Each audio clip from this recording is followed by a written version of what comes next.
You trust your own mind. But over time, something shifts.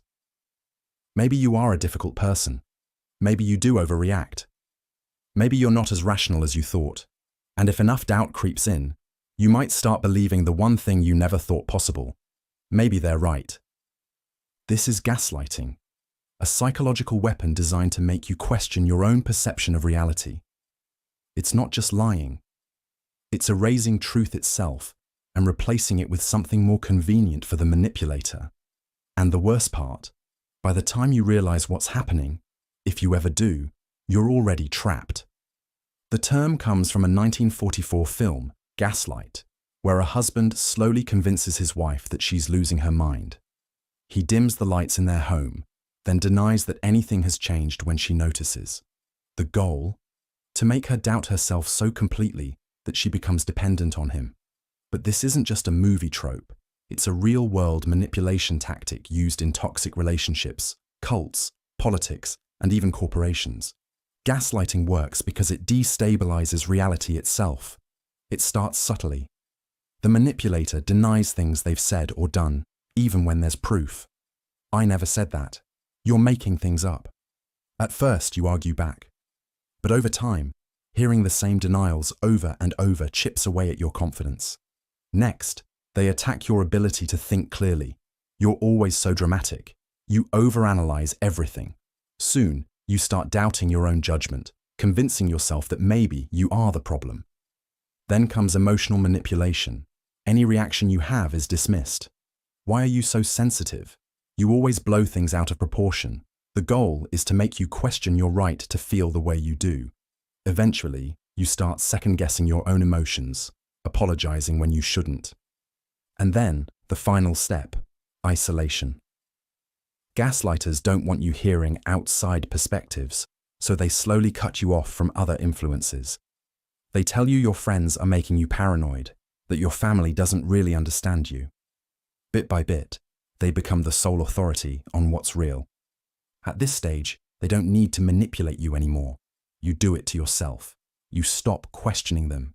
You silence your own doubts before they even have a chance to surface. You accept their version of events, not because you want to, but because your mind no longer trusts itself to disagree. Gaslighting is terrifying because it doesn't just manipulate your thoughts, it rewrites who you are. It makes you abandon yourself, handing over control to someone else without even realizing it. And by the time you finally see the truth, if you ever do, it feels impossible to break free. Because how do you fight back when you don't even know what's real anymore? Brainwashing. In today's world, we see many people so brainwashed that they may seem completely disconnected from reality. They believe the unbelievable, defend the indefensible, and reject even the most obvious truths. But how does someone get to this point? What exactly is brainwashing? And what are the practical steps that make such a radical transformation possible? Brainwashing isn't just an idea from dystopian fiction. It's one of the most powerful and effective psychological manipulations in history. And the terrifying part? No one is truly immune to it.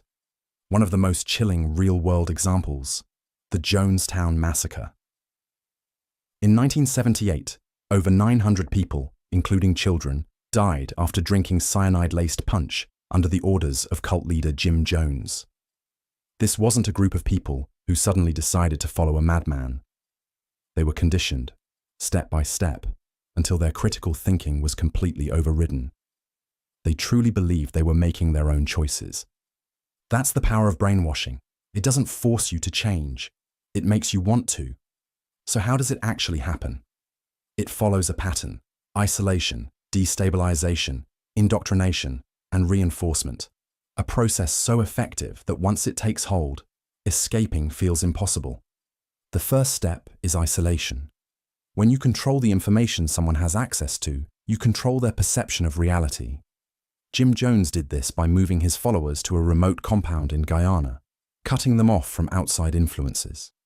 In everyday life, this happens in media bubbles, extremist groups, and even in toxic relationships, where only one perspective is constantly reinforced. The more someone's worldview is shaped by a single source, the less they question it. Next comes destabilization, breaking down a person's mental defenses. This is done through exhaustion, fear, and confusion. Cults use long sermons, erratic punishments, and emotional breakdowns. Governments use constant crisis narratives, making people feel like the world is too chaotic to understand without their guidance. The more mentally drained someone becomes, the more they rely on the manipulator to make sense of things for them. Then comes indoctrination, implanting new beliefs. The key here is reward and punishment cycles. If you conform, you're praised. If you question, you're punished. In cults, doubting the leader means exile. In real life, questioning certain ideologies can get you socially ostracized. Over time, this conditioning rewires the brain, making the new belief feel natural, even when it was forced upon you. Finally, there's reinforcement. Once brainwashing is complete, the new identity is constantly reinforced through rituals, groupthink, and identity-based loyalty. People stop questioning because their beliefs are now tied to their sense of self. They don't feel brainwashed, they feel enlightened. And that's the scariest part. Brainwashing doesn't feel like brainwashing when it's happening to you. It feels like truth.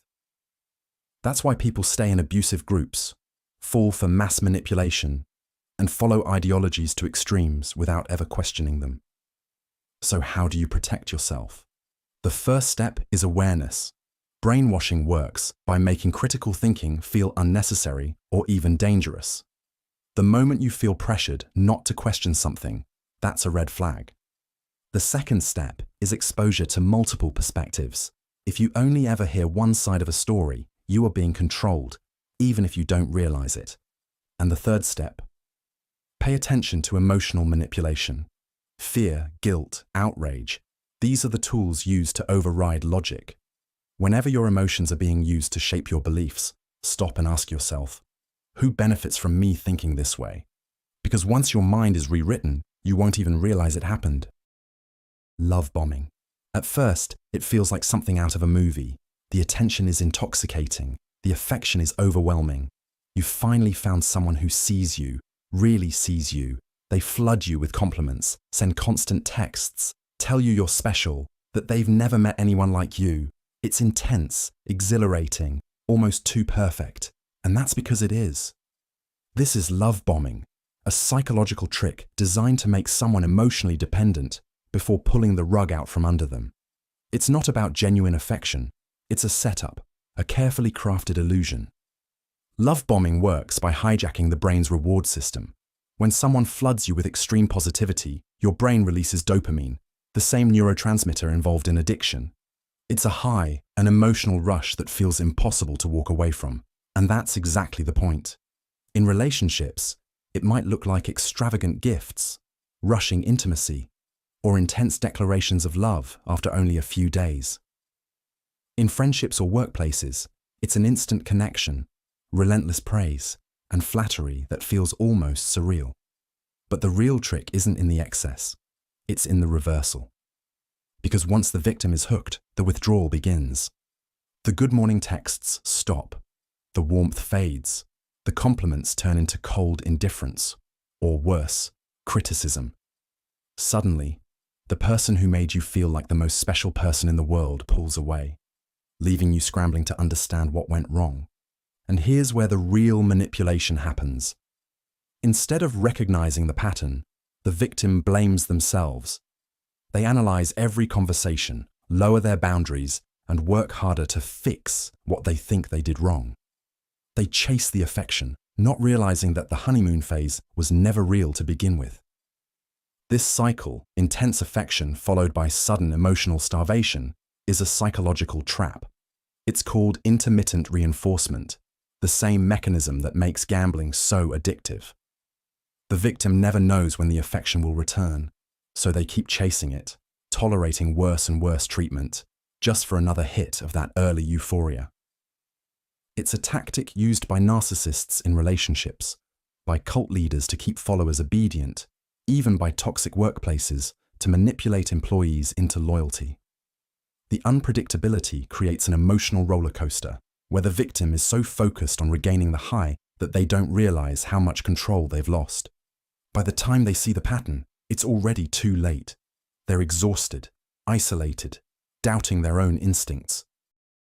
Guilt tripping. There's a way to control someone without force, without threats, without a single raised voice. You don't have to argue, persuade, or command. All you have to do is make them feel guilty.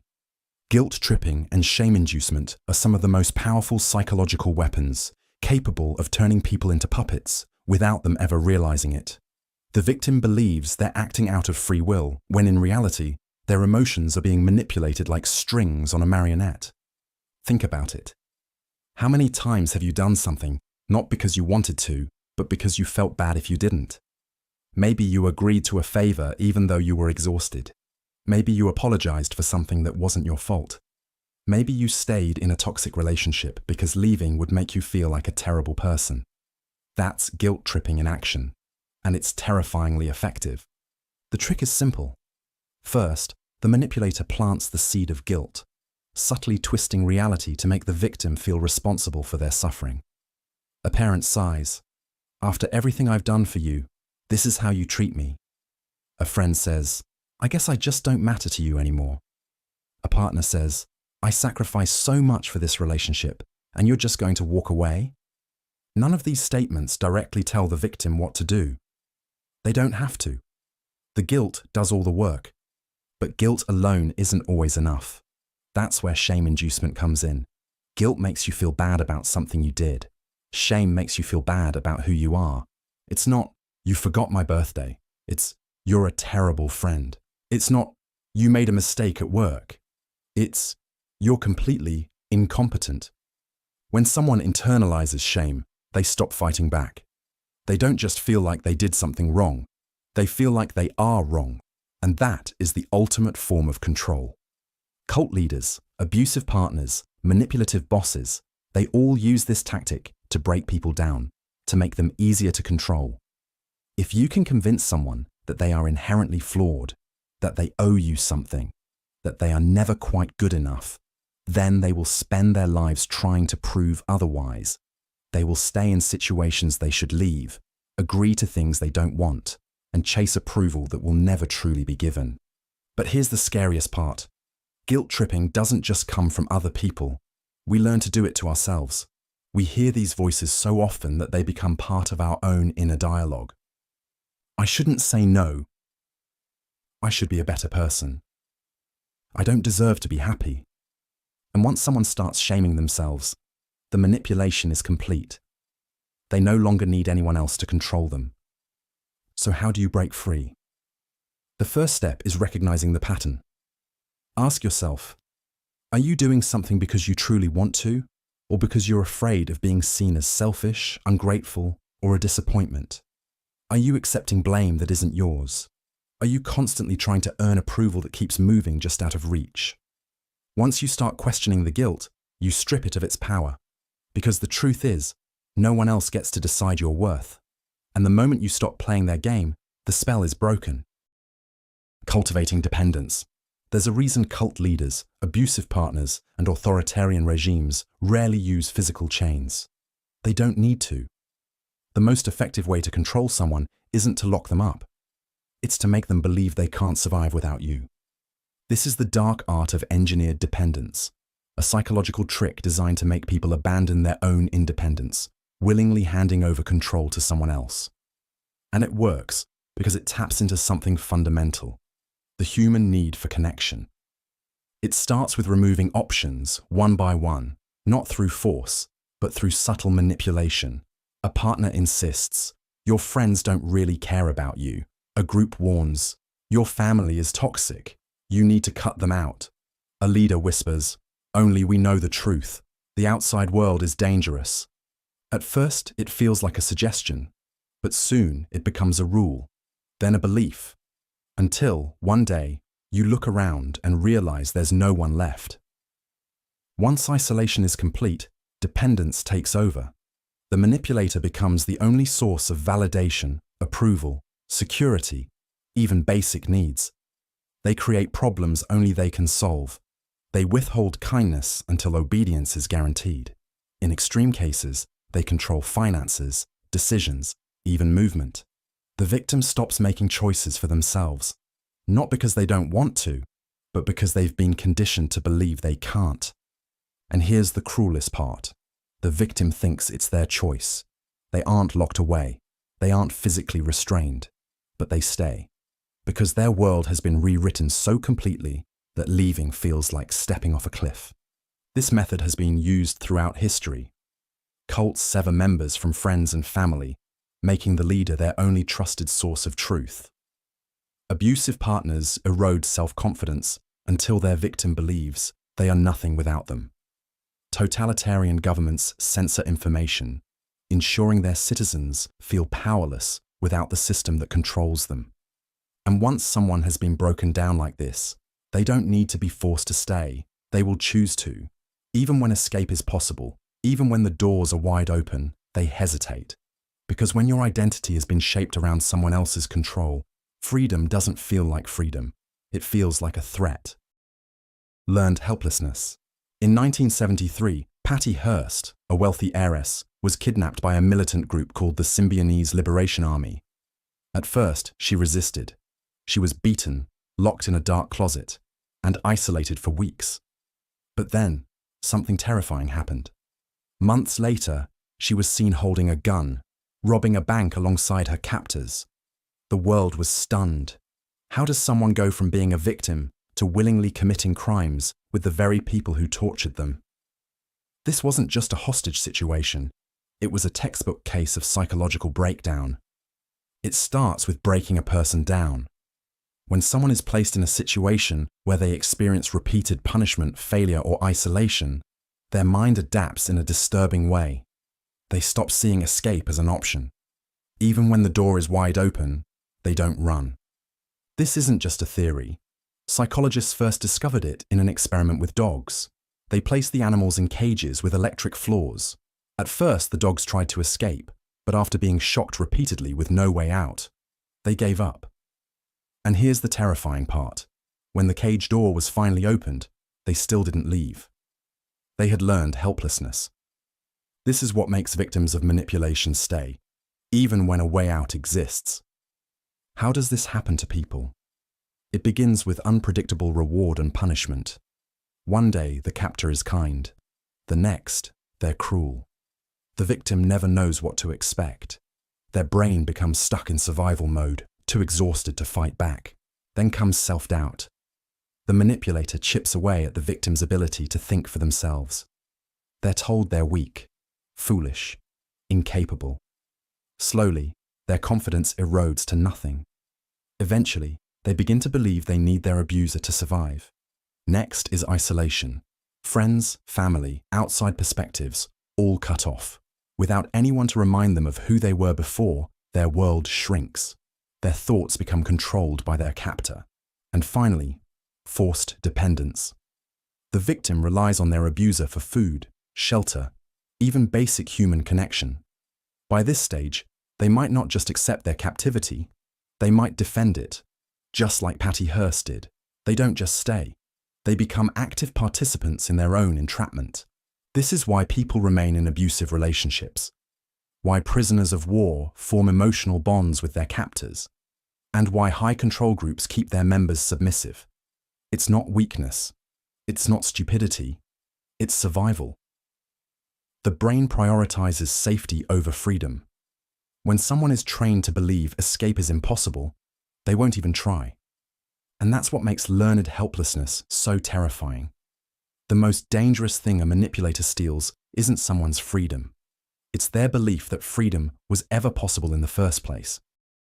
Stockholm Syndrome. There's a moment in every hostage situation where the victim should fear their captor, hate them, fight them, do whatever it takes to escape. But sometimes, something strange happens instead. The victim starts defending them, trusting them, even loving them. It sounds impossible, but it's not. The name Stockholm Syndrome comes from a 1973 bank robbery in Stockholm, Sweden. 4 hostages were locked inside a vault for 6 days, terrified and powerless. When the police finally rescued them, something bizarre happened. Instead of thanking their saviors, the hostages defended their captors. One even raised money for their legal defense. The world was baffled. How could victims side with the very people who threatened their lives? But this wasn't an isolated case. It happens in kidnappings, cults, abusive relationships, even prisoner of war camps. And the reason why is terrifying. Stockholm Syndrome isn't about weakness. It's about survival. When a person is trapped and powerless, their brain stops looking for ways to fight and starts looking for ways to cope. The captor controls everything: food, movement, even whether they live or die. And in that situation, the mind does something disturbing. It rewires fear into attachment. It starts with small acts of mercy. A kidnapper allows their hostage to eat. An abuser apologizes after an outburst. A cult leader offers protection from an outside threat. These tiny gestures create a twisted reality. The victim starts seeing their captor as their savior, not their oppressor. Because when someone is both the source of your fear and your comfort, your mind clings to the comfort. Then comes isolation. The victim is cut off from the outside world, forced to rely only on their captor's words. Over time, their own sense of self erodes. They stop questioning. They start justifying. This is why abuse victims often defend their abusers, why hostages sometimes refuse to escape, even when given the chance. It's not about logic. It's about survival. And finally, dependency locks the victim into place. When their only way to stay safe is to keep their captor happy, they stop resisting. They start working for them instead of against them. They might even feel gratitude, loyalty, love. This is why Stockholm Syndrome is so terrifying. It proves just how fragile human perception can be. The mind will betray itself to survive, twisting reality until captors become protectors and victims defend their own suffering. And the worst part? Most people don't even realize it's happening until it's too late. Memory manipulation. What if I told you that some of your memories, the moments you swear happened exactly as you recall, might be completely false? That someone could plant a memory in your mind, and you would believe it just as firmly as your real experiences. It sounds like science fiction. But in reality, memory is one of the most fragile, easily manipulated aspects of the human mind. And that makes it a perfect tool for control. Take the infamous Lost in the Mall experiment by psychologist Elizabeth Loftus. Participants were told stories about their childhood, some real, some completely fabricated. One of them was simple. As a child, they had once been lost in a shopping mall. At first, the subjects had no memory of this, but after repeated questioning and subtle suggestions, many of them began remembering details: who found them, what the mall looked like, how they felt. They swore it had happened, even though it never did. Their minds had filled in the blanks, constructing a completely false memory. This wasn't just people misremembering. This was memory being rewritten. Our brains don't store memories like a camera, capturing moments in perfect clarity. Instead, every time we recall an event, we reconstruct it, pulling together fragments, filling in gaps, and, without realizing it, changing the details. And here's the terrifying part. The more you recall a memory, the less accurate it becomes. This means that, with the right influence, someone can alter your past. They can change how you remember events, reshape your emotions, and even convince you of things that never happened. One of the easiest ways to manipulate memory is through suggestion. A simple phrase like, "Are you sure that's what happened?" Or "I remember it differently" introduces doubt. Your brain, wanting to maintain consistency, starts adjusting its recall to match the new version of events. Over time, you adopt the false memory as your own. Then comes reinforcement. If multiple people confirm the false memory, whether they're lying or just misremembering, it becomes reality. Social agreement is one of the most powerful tools for shaping memory because the brain values collective certainty over individual doubt. If everyone else remembers it that way, maybe you're the one who's wrong. And this isn't just some harmless quirk of the mind. History has seen terrifying uses of memory manipulation. False confessions in criminal cases have been extracted by police interrogators, reconstructing events until the accused believes in their own guilt. In abusive relationships, manipulative partners rewrite history, convincing victims they were at fault for things they never did. Governments and propaganda machines have altered historical narratives, reshaping public perception to serve their agendas. Memory is the foundation of identity. It shapes who we are, what we believe, and how we see the world. But what happens when someone else takes control of it? If your past can be rewritten, then so can your future. And by the time you realize your mind has been altered, if you ever do, it's already too late. Fear-mongering. Fear is the oldest form of control. It overrides logic, crushes independent thought, and turns people into willing followers. When someone is afraid, they don't analyze, they don't question. They just want to feel safe. And that's what makes fear-mongering and anxiety induction one of the most dangerous psychological tricks ever used. History is filled with examples of fear being weaponized to control entire populations. One of the most infamous, the Salem witch trials. In the late 1600s, paranoia gripped an entire town. People believed witches were lurking among them, hiding in plain sight. The fear became so overwhelming that neighbors turned against neighbors, accusations spread like wildfire, and logic ceased to exist. People confessed to crimes they never committed just to avoid execution. And those who didn't confess, they were sentenced to death anyway. Fear didn't just manipulate them, it made them destroy themselves. And you don't need a witch hunt for this trick to work. It happens everywhere. A manipulative boss keeps employees terrified of losing their jobs, so they never complain. An abusive partner convinces someone the world outside is dangerous, so they never leave. Politicians and media outlets use fear constantly, telling people that disaster is imminent, their way of life is under attack, and only one person, one system, one ideology can protect them. And the more afraid you are, the more control they have. This works because fear hijacks the brain. When you're anxious, your amygdala, the part of the brain that processes threats, goes into survival mode. Logical thinking shuts down, and you become hyper-focused on avoiding danger. In that moment, whoever offers you a way out, whether it's a leader, a product, or a belief system, becomes the person you cling to for security. This is why fear-based marketing is so effective. Ads don't just sell products, they sell protection. Without this cream, you'll age faster. Without this insurance, you'll be ruined. Without this security system, you won't be safe in your own home. The fear is planted, and the solution is immediately presented. The most terrifying part, fear-driven manipulation doesn't feel like manipulation. It doesn't come with a warning label. It feels like concern, like preparation, like a necessary precaution. But if someone is constantly feeding your fears, keeping you anxious, and offering themselves as the only solution, step back and ask why. Because the moment fear stops being a warning and starts being a leash, someone else is holding the other end. Emotional blackmail. This psychological trick is so powerful that it can make people betray their values, stay in toxic relationships, and feel trapped in their own lives. It's not hypnosis. It's not mind control. It's something worse. And the scariest part, most people don't even realize it's happening to them. Picture this. A mother tells her child, "If you leave me and move away, I don't know how I'll survive." A partner says, "If you really loved me, you wouldn't question me." A friend warns, "After everything I've done for you, you owe me." These aren't just guilt trips, they're calculated forms of control. This is emotional blackmail, a psychological manipulation tactic where someone exploits your emotions, fear, guilt, and obligation to get what they want. They don't ask, they don't force.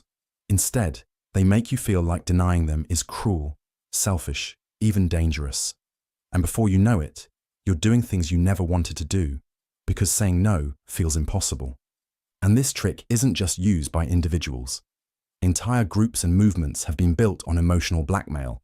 Take organized crime. Mob bosses have used this tactic for decades. A perfect example, the mafia. They don't just rely on threats of violence.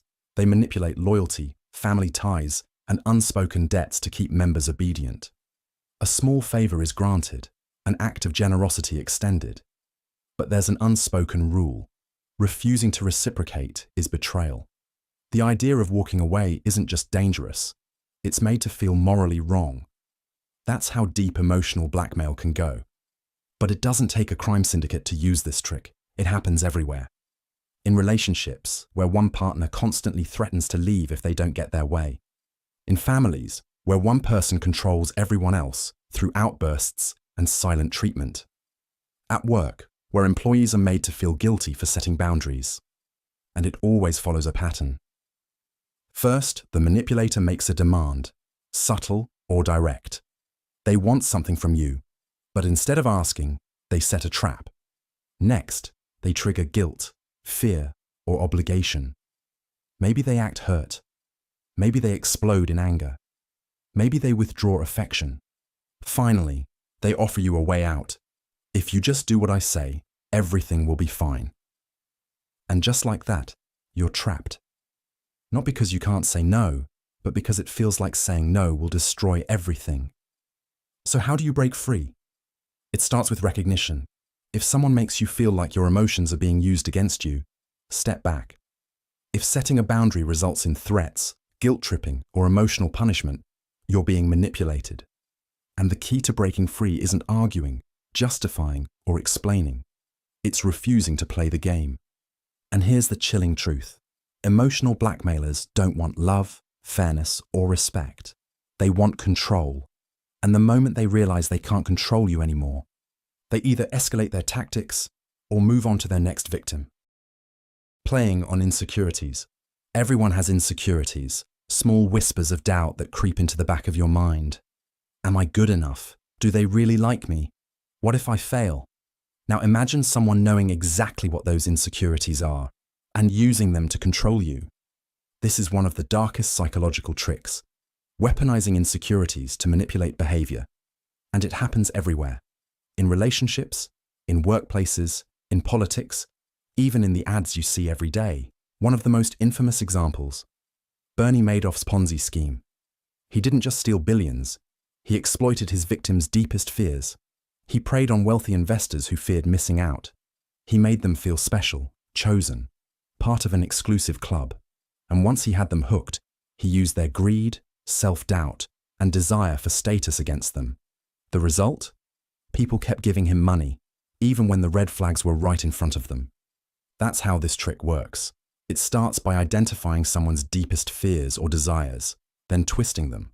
A romantic partner subtly makes you feel unattractive, so you seek their validation. A boss hints that you're replaceable, so you work harder for less. A friend constantly reminds you of your past failures to keep you in check. The goal? To make you dependent. Dependent on their reassurance, their approval, their protection. And here's why it's so effective. Insecurities cloud judgment. When someone makes you feel like you're not good enough, you start to second-guess yourself. You become more willing to prove your worth, even at your own expense. And the worst part, they control the supply of validation. They can give it, take it away, and make you work even harder to earn it back. Social media is a breeding ground for this manipulation. Algorithms thrive on insecurity, feeding you ads that make you feel unattractive, unsuccessful, or like you're falling behind.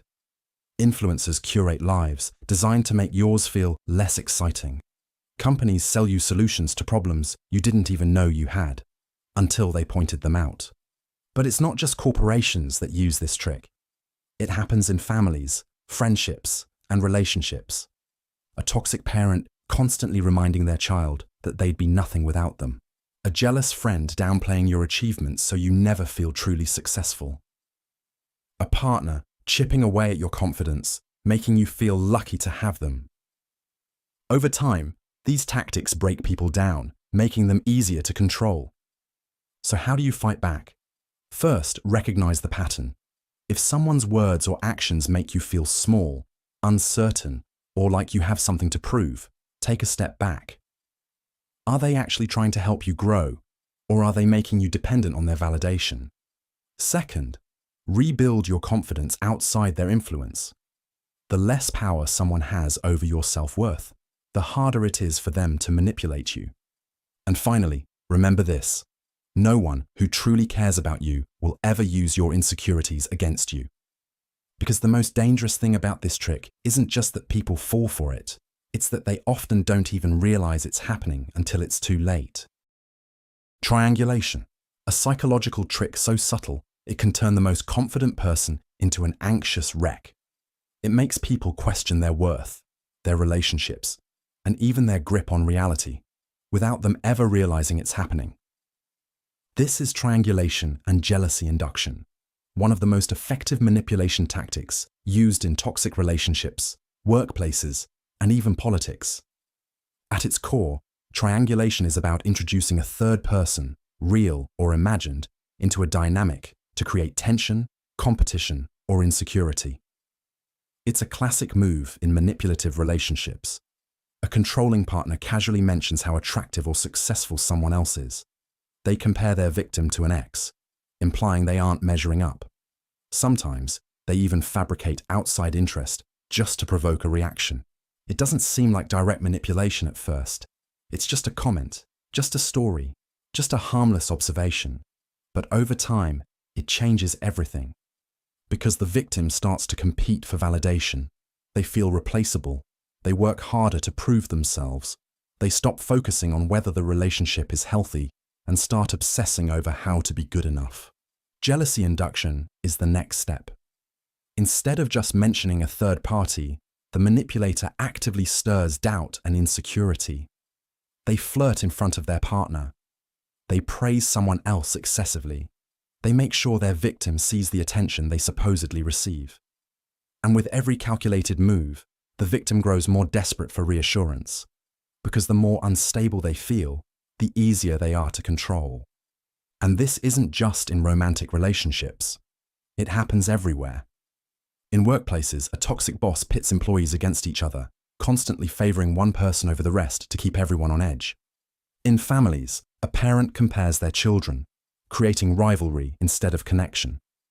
In politics, leaders divide people into factions, turning them against each other to maintain power. But why does it work? Because humans are wired for social validation.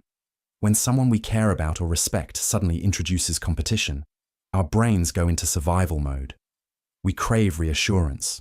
We want to be chosen. And that desperation makes us vulnerable, willing to do anything to regain favor. The true danger of triangulation is how it rewires thinking. It shifts the victim's focus from, is this relationship good for me, to what can I do to be good enough? It fosters paranoia, self-doubt, and emotional dependence, all while making the manipulator seem desirable, powerful, or in control. So how do you stop it? First, recognize the pattern. If someone is making you feel like you're in constant competition, step back and ask, who benefits from this? Healthy relationships don't require you to prove your worth against someone else. Second, refuse to play the game. The moment you stop reacting, the manipulator loses power. And finally, prioritize self-worth. The stronger your sense of value, the harder it is for someone to manipulate you with comparison and jealousy. At its core, triangulation is a game of control, designed to keep people emotionally unstable and seeking approval. But once you see it for what it is, you don't have to play. And the moment you refuse to play, the game is over. Public shaming. For centuries, public shaming has been one of the most effective tools of control. It can strip a person of their dignity, isolate them from their community, and turn them into a cautionary tale. Whether it's a medieval village gathering to mock a criminal in the stocks or a social media mob tearing apart someone's reputation, the psychology behind it remains the same. Public shaming isn't just about punishment. It's about breaking a person down so completely that they accept their own destruction. One of the most infamous examples, the Salem witch trials. In 1692, innocent people, mostly women, were dragged into the public eye, accused of being witches, and forced to confess under extreme pressure. The accusations weren't built on evidence, but on fear, hysteria, and the overwhelming power of public condemnation. Once someone became a target, their fate was sealed. Because when a crowd forms, reason disappears. But why does public humiliation work so well? The answer lies in one of our deepest, most primal human fears: social rejection. Humans are wired for connection. We survive in groups. To be cast out means danger. In ancient times, exile from a tribe was often a death sentence. And while today's world may not physically exile people, public humiliation triggers the same biological terror: the fear of being completely alone, despised, and powerless. And it doesn't just happen on a massive scale, it happens everywhere. In workplaces, where a boss ridicules an employee in front of others. In classrooms, where a student is shamed for making a mistake. In relationships, where one partner humiliates the other in front of friends. It's a power move, designed to make the victim feel small, weak, and dependent on the person or group that shamed them. And here's where the psychological trap deepens. After the humiliation, many victims seek approval from their abuser. Instead of fighting back, they try to regain acceptance, making them even easier to manipulate. And now, social media has taken public shaming to a new level. A single mistake, a poorly worded tweet, a misunderstood joke. Within hours, thousands of strangers become judges, juries, and executioners. The larger the crowd, the less individual responsibility anyone feels. It becomes a feeding frenzy of outrage. And once someone has been branded as bad, the internet rarely forgives. But public shaming isn't just about punishing individuals, it's about controlling everyone else. When someone is humiliated in front of others, it sends a warning. Step out of line, and this could be you. It enforces social norms, not necessarily because they're right, but because the fear of humiliation is stronger than the will to resist. So how do you protect yourself against public shaming? The first step is to recognize its purpose. It is designed to control you through fear. The moment you understand that, the power of shame begins to weaken. Refusing to engage with it, standing your ground, and rejecting the guilt trap are the strongest ways to break free. Because the true trick of public humiliation is that it relies on one thing, your belief that you deserve it. And the moment you stop believing that, the spell is broken. Hoovering, one of the most deceptive tricks in psychological manipulation, doesn't come in the form of anger or threats. It doesn't push you away. It pulls you back in, just when you're about to break free. This is hoovering, a tactic designed to suck you back into a toxic cycle right when you think it's over. The term comes from the Hoover vacuum cleaner because that's exactly what this manipulation does. It sucks you back in just as you're gaining distance. It's used by narcissists, emotional abusers, and manipulators who can't stand losing control. And the trick works because it preys on hope, the hope that things will finally be different this time. A textbook example, Charles Manson and his cult followers. When members of his family tried to leave, he didn't always use threats. Instead, he lured them back in with affection, validation, and a false sense of belonging. He made them feel special, irreplaceable, and convinced them the world outside would never understand them the way he did.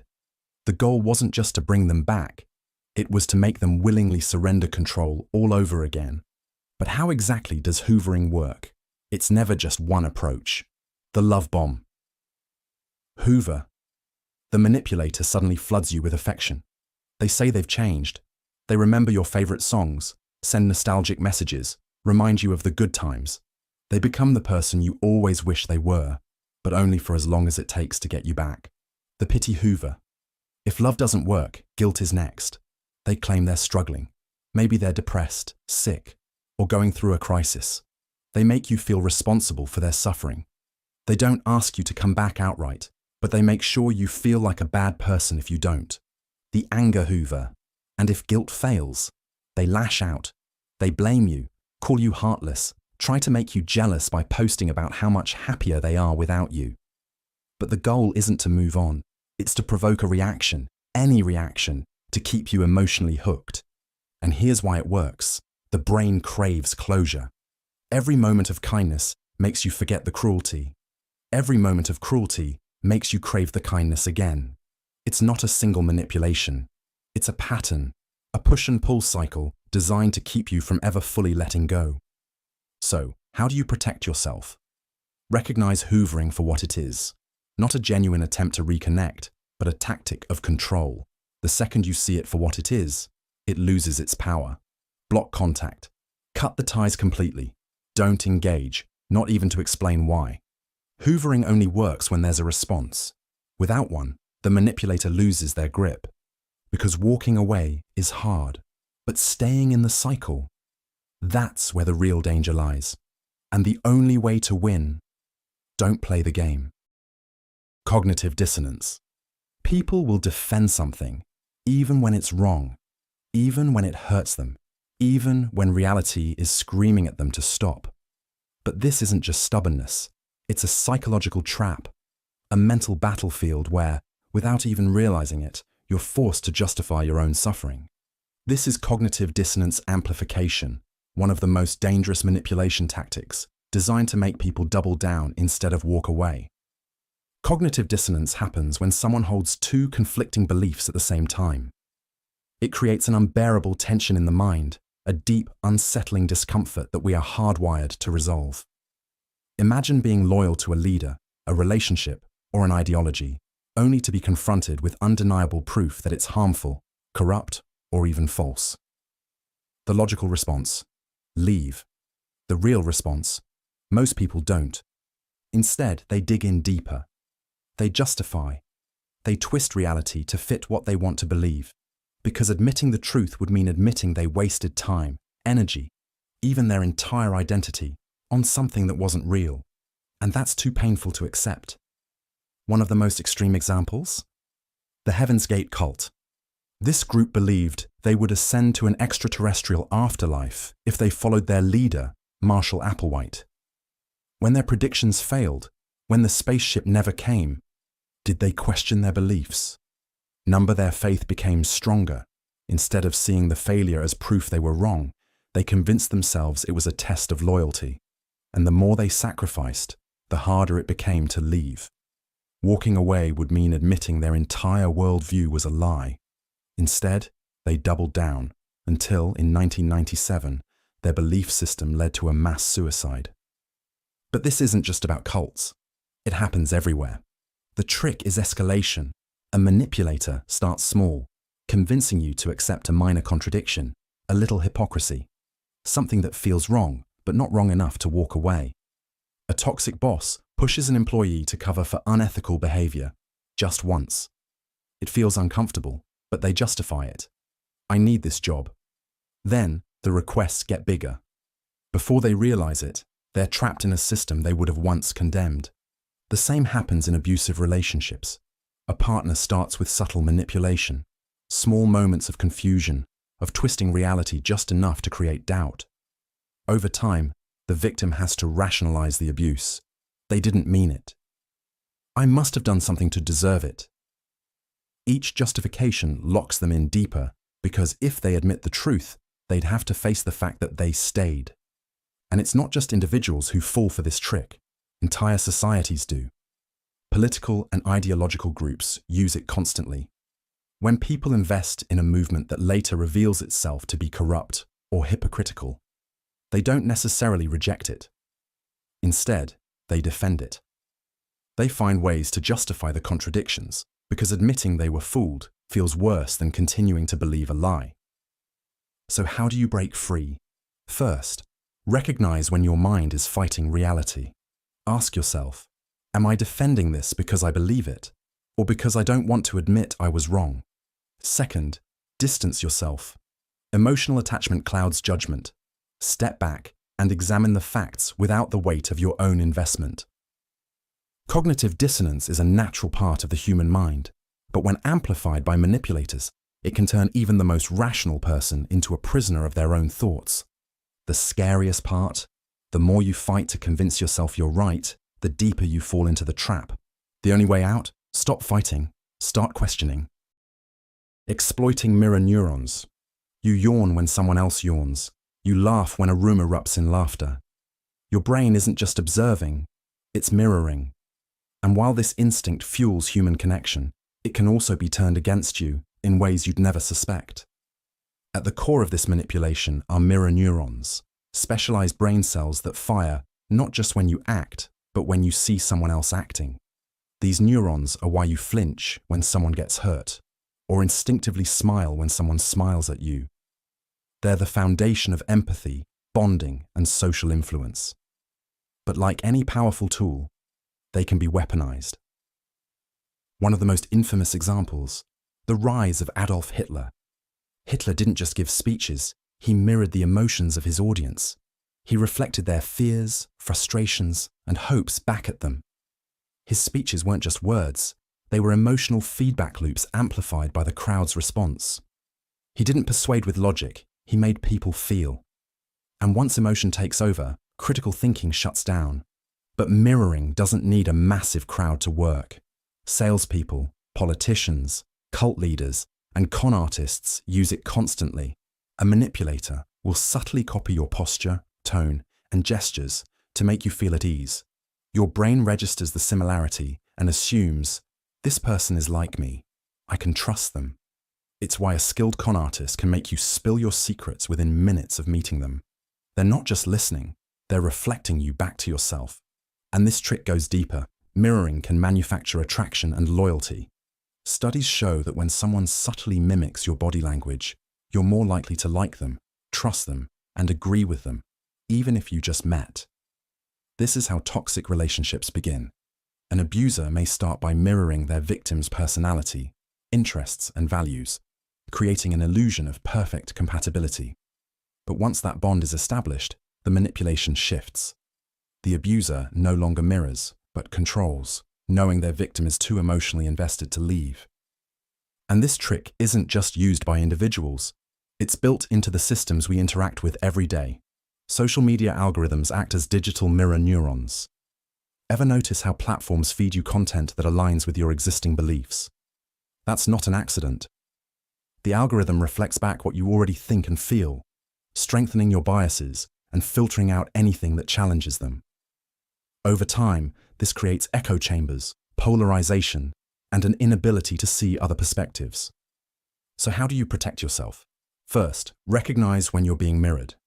If someone copies your mannerisms too closely or reflects your emotions too perfectly, pause and question their intentions. Second, disrupt the pattern. Change your posture, shift topics, or introduce an unexpected idea. A genuine person will flow naturally with the conversation. A manipulator will struggle. They rely on predictability to maintain control. Mirror neurons make us human. They help us connect, learn, and empathize. But in the wrong hands, they become a tool for manipulation, turning your own instincts against you. And the most terrifying part? When done well, you won't even realize it's happening. Exploiting empathy. Most people see empathy as a strength, the foundation of trust, connection, and human kindness. But in the wrong hands, it's a weapon, one that can be twisted, exploited, and used to control. The most dangerous manipulators don't force their victims into submission. They make them feel like they're choosing it. Take Munchausen's syndrome by proxy, a disturbing example of weaponized empathy. A caregiver fabricates or induces illness in someone under their care, often a child, convincing them that they're sick. The victim suffers real pain, becomes completely dependent, and never questions the person hurting them, because they believe they're being helped. Meanwhile, the abuser enjoys the sympathy, attention, and control that come from being seen as a devoted caretaker. This is how manipulators trap people using their own compassion against them. The trick is simple. Create a problem that makes someone feel responsible, then present yourself as the only solution. It starts with subtle guilt, statements like, "You're the only one who understands me." "If you leave, I don't know what I'll do." The goal: make the target feel irreplaceable while slowly eroding their autonomy. And if someone resists, that's where compassion fatigue comes in. The manipulator increases their emotional demands, overwhelming their victim until they break down from exhaustion. At some point, giving in feels easier than resisting. And this technique is everywhere. Cults convince followers to abandon their lives for a greater purpose, framing doubt as selfishness. Toxic relationships trap one partner in endless cycles of pity and guilt, forcing them to stay. Scammers pose as victims, sending desperate messages that make you feel like you're the only person who can help. And the scariest part? The more empathetic someone is, the easier they are to manipulate. Because once your compassion becomes an obligation, you stop seeing the trap and start justifying the chains. Obligation. A small favor can feel harmless, even thoughtful. Someone buys you lunch, and the next time, you feel an unspoken need to return the gesture. A friend helps you move, and suddenly, you hesitate when they ask for a favor, even if it's inconvenient. It's not forced, it's not demanded, but the weight of obligation lingers. This instinct, the need to reciprocate kindness, is natural. It holds friendships together, builds trust, and keeps social exchanges fair. But when used as a tool for control, it becomes something else entirely. In the 1970s, members of the Hare Krishna movement stood in airports, handing out flowers to strangers. No catch, no expectation, just a gift. But moments later, they would ask for a donation. And most people, even those who didn't want the flower, gave them money. Not because they had to, but because they felt they should. A simple act of generosity became a carefully crafted trap, bringing in millions of dollars from people who simply didn't want to seem ungrateful. This is how the reciprocity principle works. It doesn't demand. It makes you feel like saying no is wrong. It starts with small things, a compliment, a favor, a helping hand, until the sense of debt grows. And when someone calls in that debt, rejecting them feels like breaking an unspoken contract. In personal relationships, this kind of obligation can turn into quiet manipulation. A partner showers you with gifts and attention, then later reminds you how much they've done for you when they need something in return. A friend who has always been generous suddenly makes you feel guilty for not being as available as they want. The balance shifts, and what once felt like kindness becomes something you can't refuse. This tactic extends beyond personal interactions. Businesses give free samples because they know people are more likely to buy after receiving something at no cost. Charities send small gifts in the mail before asking for donations, making it harder to ignore the request. Scammers pretend to help before making their ask, ensuring you feel obligated to return the favor. And the weight of obligation isn't easy to shake. It lingers, making people stay in bad situations, agree to things they wouldn't normally accept, and hesitate when they should walk away. Recognizing this trick is the first step to avoiding it. Not every favor needs to be repaid. Not every act of kindness comes with strings. If saying no makes you feel guilty, ask yourself, was this really a gift, or was it a transaction disguised as one? Divide and conquer. Two people, once inseparable, suddenly find themselves questioning everything about each other. The trust they built over years starts to crack, not because of anything they did, but because someone else wanted it that way. A rumor here, a twisted truth there. Small calculated actions designed to drive a wedge between them. And once that wedge is deep enough, the person who planted it owns the game. This is divide and conquer, a manipulation strategy so effective that it has been used for centuries to control groups, dismantle alliances, and consolidate power. It works by breaking apart unity, making sure people are too distracted by conflict to notice who's pulling the strings. History is full of examples. The British Empire used this strategy to control vast territories, turning local groups against each other so they were too busy fighting among themselves to challenge colonial rule. Authoritarian leaders do the same, stoking division among their people, whether through political factions, social groups, or manufactured outrage, to prevent anyone from uniting against them. But this isn't just a strategy used on grand scales. It happens in everyday life. A manipulative boss pits employees against each other, ensuring no one trusts their co-workers enough to push back against unfair treatment. A toxic partner creates tension between their significant other and their friends or family, making sure they become the only trusted influence. Narcissists thrive on this trick, subtly spreading misinformation to make sure no one around them forms a strong enough bond to resist their control. The key is isolation. When people no longer trust each other, they become dependent on the manipulator. They seek validation, approval, and direction from the only person who seems reliable, the one who caused the division in the first place. That's when control is complete. And the scariest part, it doesn't take outright lies to work, just a small distortion of the truth, a missing piece of context, a carefully timed exaggeration.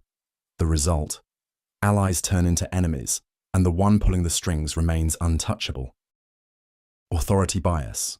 In 1961, an experiment took place that revealed something deeply unsettling about human nature. Psychologist Stanley Milgram wanted to understand how far people would go when following orders from an authority figure. Participants were led to believe they were part of a learning study, their task, to administer electric shocks to another person every time they answered a question incorrectly. With each mistake, the shocks grew stronger, escalating from mild discomfort to agonizing pain. The person being shocked screamed, pleaded, even fell silent. But here's the catch. They weren't real. They were actors, pretending to suffer. Yet most participants kept pressing the button. They hesitated.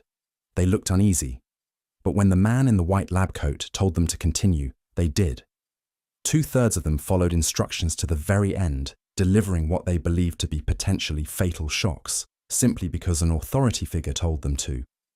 This is authority bias, our instinctive tendency to trust and obey those we see as powerful, knowledgeable, or in charge.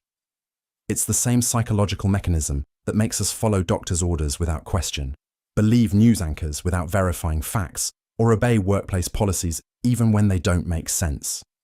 But in the wrong hands, this instinct can be exploited, overriding morality, logic, and even self-preservation. History is full of examples. Corrupt governments have used blind obedience to justify atrocities. Corporations have suppressed whistleblowers by enforcing rigid hierarchies. Cult leaders have demanded absolute loyalty, convincing followers to surrender their freedom, their money, even their lives. Authority bias works because the brain takes shortcuts. Instead of questioning every decision, it assumes authority figures know best. A uniform, a title, a badge. These symbols create an illusion of infallibility. And the more confident an authority figure appears, the harder it becomes to challenge them. This is why scammers pose as police officers to extort money. Why historical medical figures convince people to accept harmful treatments. Why soldiers in war zones have carried out unthinkable orders.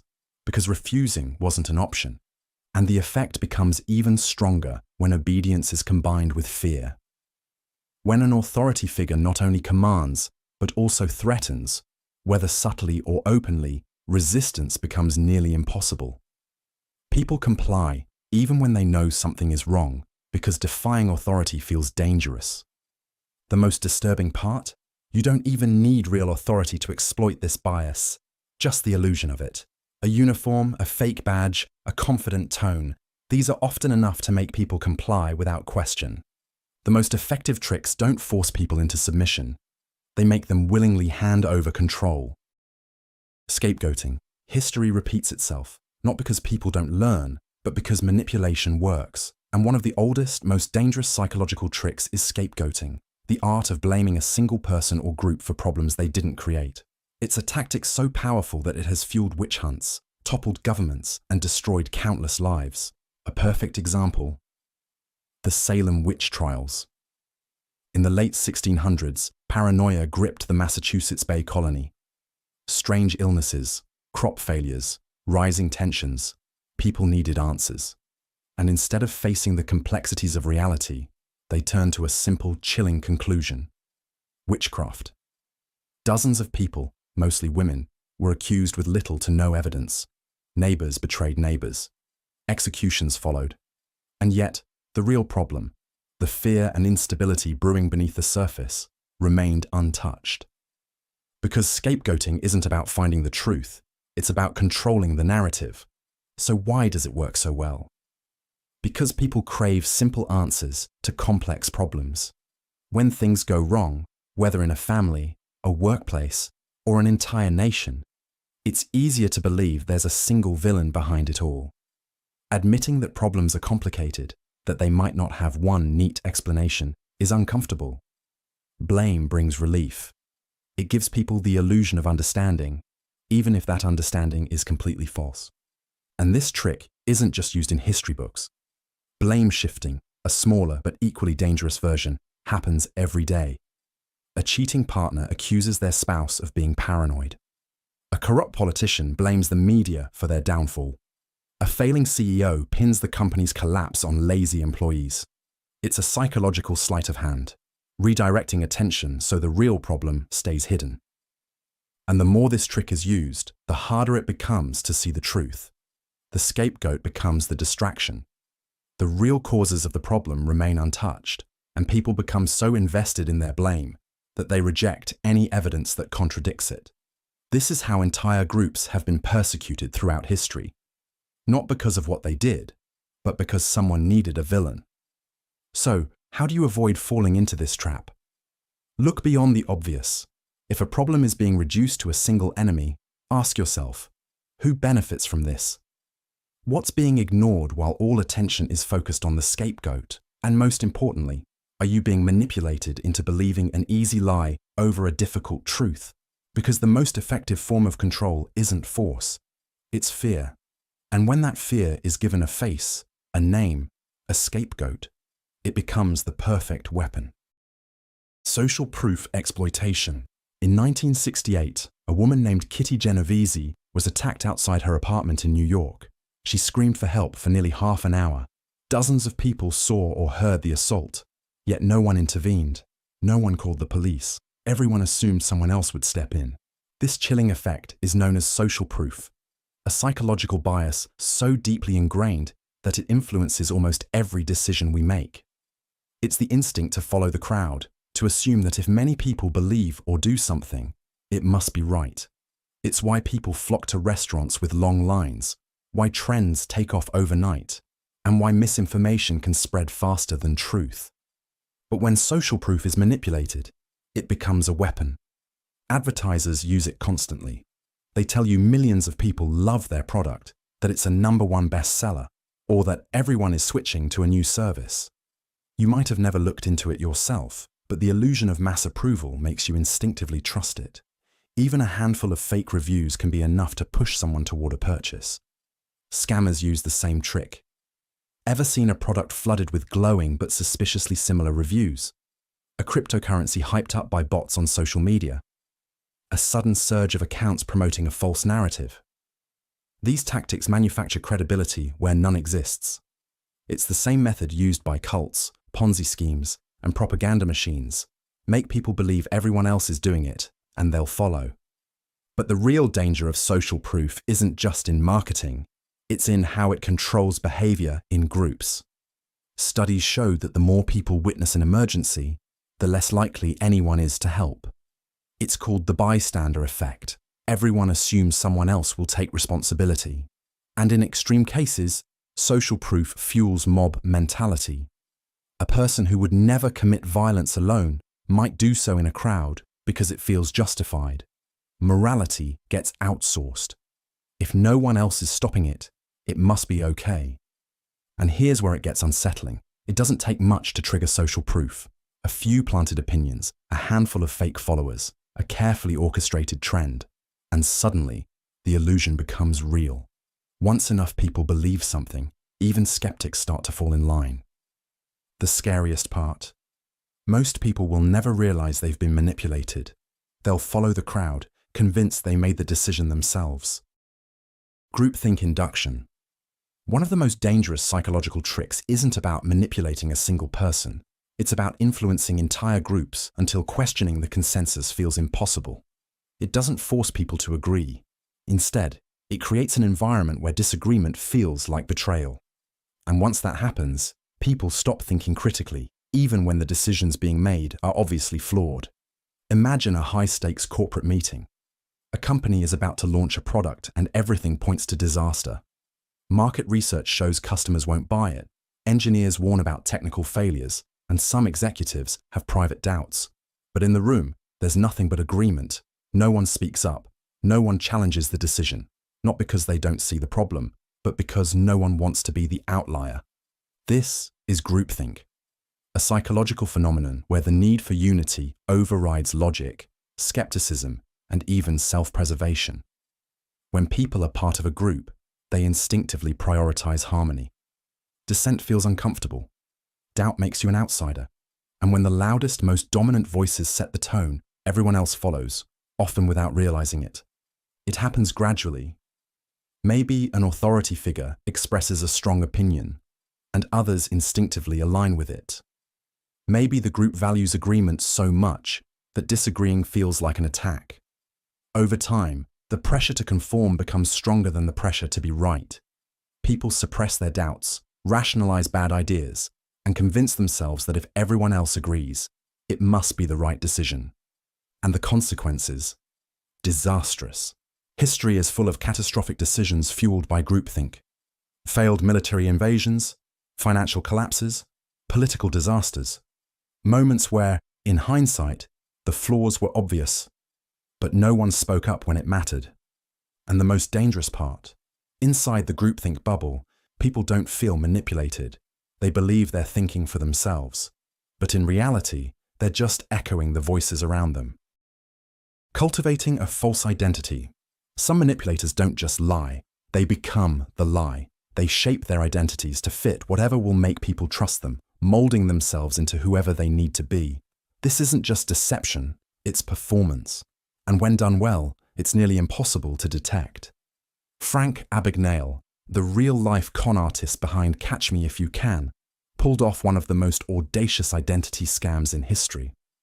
Before the age of 21, he had successfully posed as a pilot, a doctor, and a lawyer, bluffing his way into positions of authority with nothing but charm, confidence, and carefully chosen details. His entire persona was an illusion, but it worked because he understood a fundamental truth. People don't question what looks real enough. We instinctively judge others based on surface-level cues. Someone who acts like they belong, who speaks with conviction, who looks the part. Our brains fill in the gaps, assuming they must be who they claim to be. A skilled manipulator doesn't just tell lies. They create a version of themselves that people want to believe. And once they establish a false identity, something strange happens. The illusion feeds itself. Others begin reinforcing it, vouching for the manipulator, defending them, even ignoring red flags. If enough people believe the lie, it becomes reality. Cult leaders convince their followers of divine wisdom. Scammers build reputations that seem untouchable. Even entire societies have been swayed by figures who were never who they claim to be.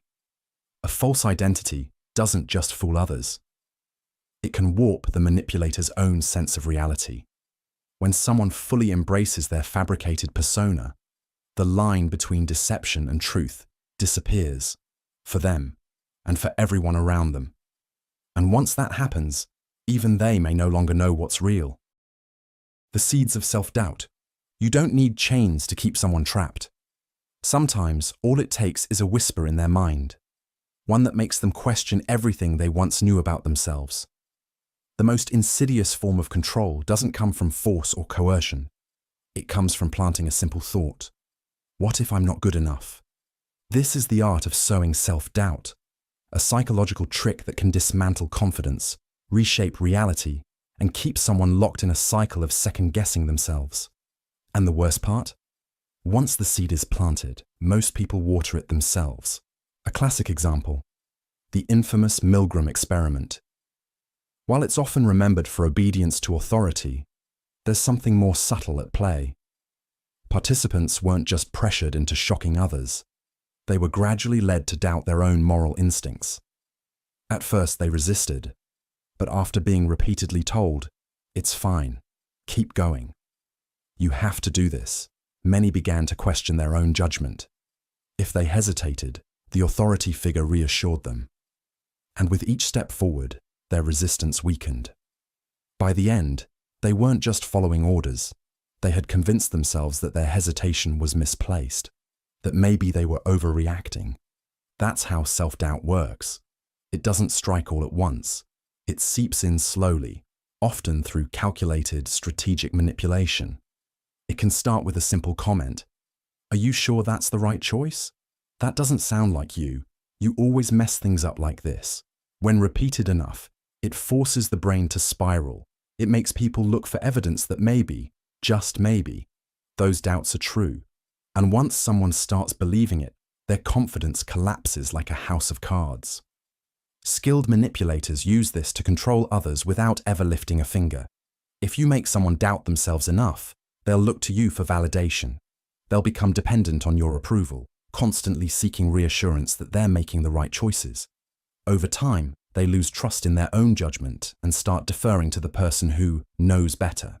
This is how toxic relationships thrive. It's how abusers keep their victims trapped. It's how cult leaders maintain absolute authority. But here's the most terrifying part. Self-doubt, once ingrained, doesn't just go away. Even if the manipulator disappears, the seeds they planted continue to grow. The voice of doubt remains, whispering, maybe they were right about me.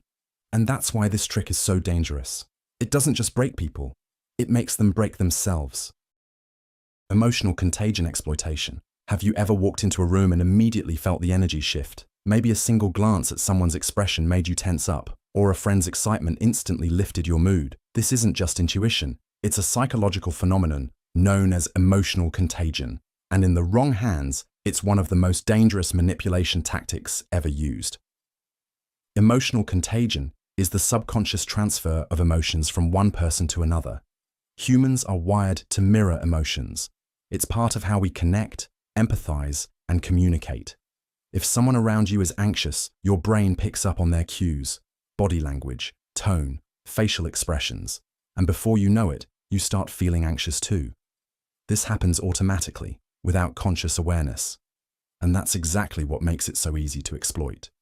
A terrifying example of this in action. Mass hysteria. Take the Salem witch trials. One person shows fear, another reacts, and soon an entire town is swept up in paranoia. Nobody questions the source. They just react to the emotional waves spreading around them.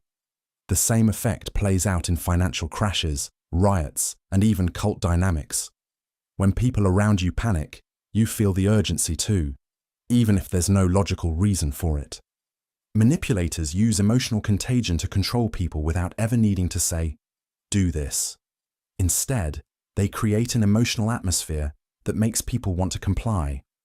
A leader radiating confidence can make their followers ignore obvious flaws. A narcissist feigning sadness can guilt-trip someone into staying in a toxic relationship. A salesperson hyping up a product can make you feel like you need to buy it, simply because their enthusiasm is infectious. Studies show that even faked emotions can trigger genuine responses. A manipulator can manufacture anger, fear, or excitement, and the people around them will absorb and reflect those feelings without realizing they're being played. And once you're emotionally hooked, your ability to think critically starts to fade. It's why political figures rally crowds into a frenzy, why cult leaders maintain unwavering authority, and why toxic relationships often feel impossible to leave. When someone controls the emotional climate, they control the people within it. The next time you feel an emotion rising that wasn't there before, stop and ask, is this mine? Or was it planted there? Because not every feeling you experience is truly your own. The illusion of choice. You think you're in control. You think every decision you make is entirely your own. But what if I told you that, more often than not, your choices are being carefully orchestrated, designed to make you feel like you're in charge when, in reality, you're just following a predetermined path? This is the illusion of choice, one of the most deceptive and manipulative psychological tricks ever used. Think about a restaurant menu. You sit down, glance at the options, and decide between the steak, the pasta, or the salad. But did you ever question why those specific options are there in the first place? Why is there no burger, no sushi? The truth is, your decision was already limited before you even had a chance to think about it. This trick is everywhere, from politics to marketing to everyday interactions. And it works because people don't usually question the choices they're given. One of the most famous real-world examples: supermarkets. You walk in, planning to grab a loaf of bread, and before you know it, you're walking out with 3 extra things you never planned on buying. How? Store layouts are deliberately designed to guide your movements, steering you toward impulse purchases while making you believe you're shopping freely. But the illusion of choice doesn't just exist in retail. It shapes our opinions, beliefs, and even our behaviors. Ever noticed how political debates always boil down to 2 opposing sides? You're told you must pick one or the other, when in reality, the framework of the argument was already set before you got involved. By limiting the choices, the person in control ensures that no matter which option you pick, the outcome still serves their agenda. Marketers use this trick constantly. A company might offer 3 pricing tiers for a product: one cheap, one expensive, and one just right in the middle. Most people choose the middle option, thinking they've made a rational decision, but that middle price point was strategically placed to push you toward it. You were never really choosing freely. You were being nudged in a specific direction. This concept is even more sinister when it's used in personal relationships. Ever had someone say, "You can either do this my way or we can end things"? That's not a real choice. That's control disguised as compromise. It forces you to accept a limited set of options, making you feel like you had agency when in reality, you were trapped from the start. The illusion of choice thrives on the assumption that having some options equals true freedom. But real freedom isn't just picking from a list. It's questioning who made the list in the first place. The scariest part? The best manipulators don't need to take away your choices.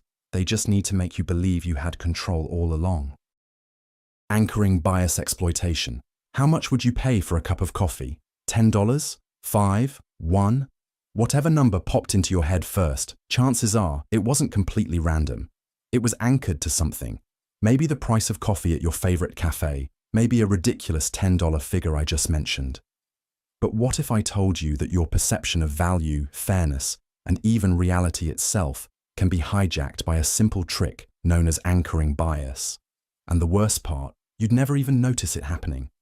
Let's look at a classic example. Imagine you walk into a store and you see a high-end watch marked at $10,000. That's absurdly expensive, right? But right next to it, there's another watch for $2,000. Suddenly, it doesn't seem so bad. Why? Because your brain just got anchored to the first higher price. Even if you weren't planning to buy anything, the comparison makes the second option feel reasonable, when in reality, it's still overpriced. This trick isn't just used in sales. It's everywhere. Ever noticed how restaurants have one or two ridiculously expensive dishes on the menu? Those aren't meant to be bestsellers. They exist solely to make everything else seem affordable. Marketers, salespeople, even politicians, all use anchoring to subtly control how you perceive information. But it gets even darker. Anchoring isn't just about money. It can manipulate beliefs, emotions, and decisions. Imagine you're negotiating for a job salary.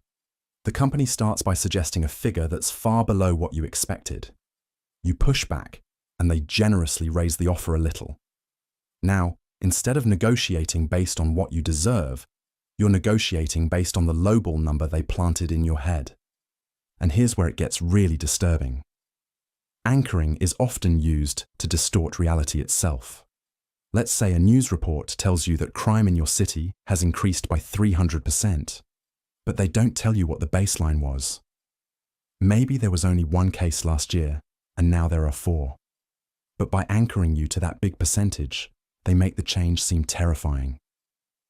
Your perception of safety, of urgency, even of what needs to be done, all of it shifts just because of a single, carefully placed number. Now think about personal relationships. Have you ever been in a conversation where someone subtly set a standard, maybe about what's normal in a relationship, how much effort someone should put in, or what's considered too sensitive to be upset about? That's anchoring too. A manipulator might start with an extreme statement, like, "You're overreacting. This is completely fine." Even if you push back, your mind starts adjusting to that as the baseline. Over time, what once felt unacceptable becomes the new normal. The terrifying truth? Anchoring bias works because our brains crave reference points. We don't judge things in isolation. We compare them to the first number, idea, or emotion we encounter. And once that anchor is set, breaking free from it is almost impossible.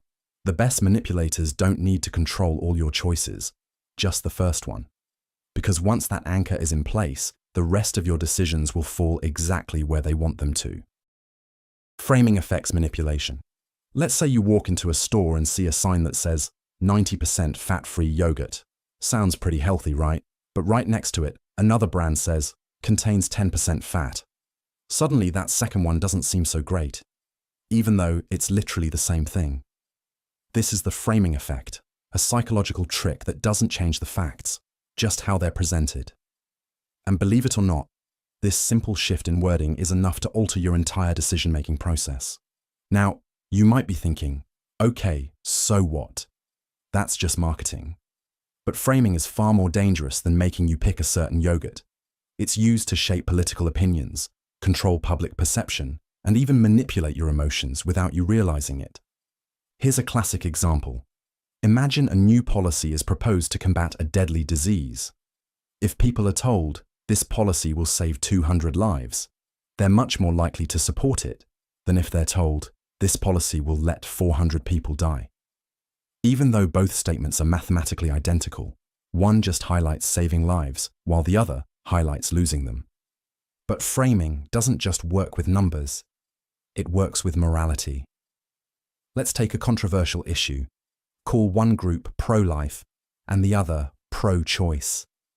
Notice how both sides are framed in a way that makes them sound positive. No one wants to be called anti-life or anti-choice. The way something is framed can instantly make it feel right or wrong, even before you hear the details.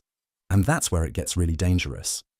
Framing can be used to control narratives in ways that shape reality itself. Imagine two headlines about the same event. Protesters demand justice in the streets.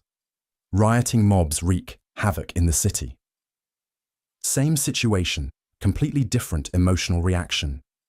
If you read one, you'll sympathize with the cause. If you read the other, you'll fear the chaos. And yet, both could be describing the exact same group of people.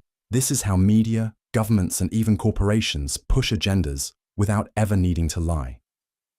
They don't have to change the truth. They just have to present it in a way that makes you feel a certain way. Once they control the frame, they control your reaction. And it gets even darker in personal relationships. Ever had someone apologize by saying, "I'm sorry you feel that way," instead of, "I'm sorry for what I did"? That's framing. It subtly shifts the blame onto you for reacting, rather than them for doing something wrong. Or imagine a toxic partner saying, "I'm just trying to help," instead of, "I'm trying to control you." The same action, but one frame makes them the savior, the other makes them the villain. Once a frame is set, it's almost impossible to break out of. If you're introduced to a person as trouble, every action they take will be seen through that lens.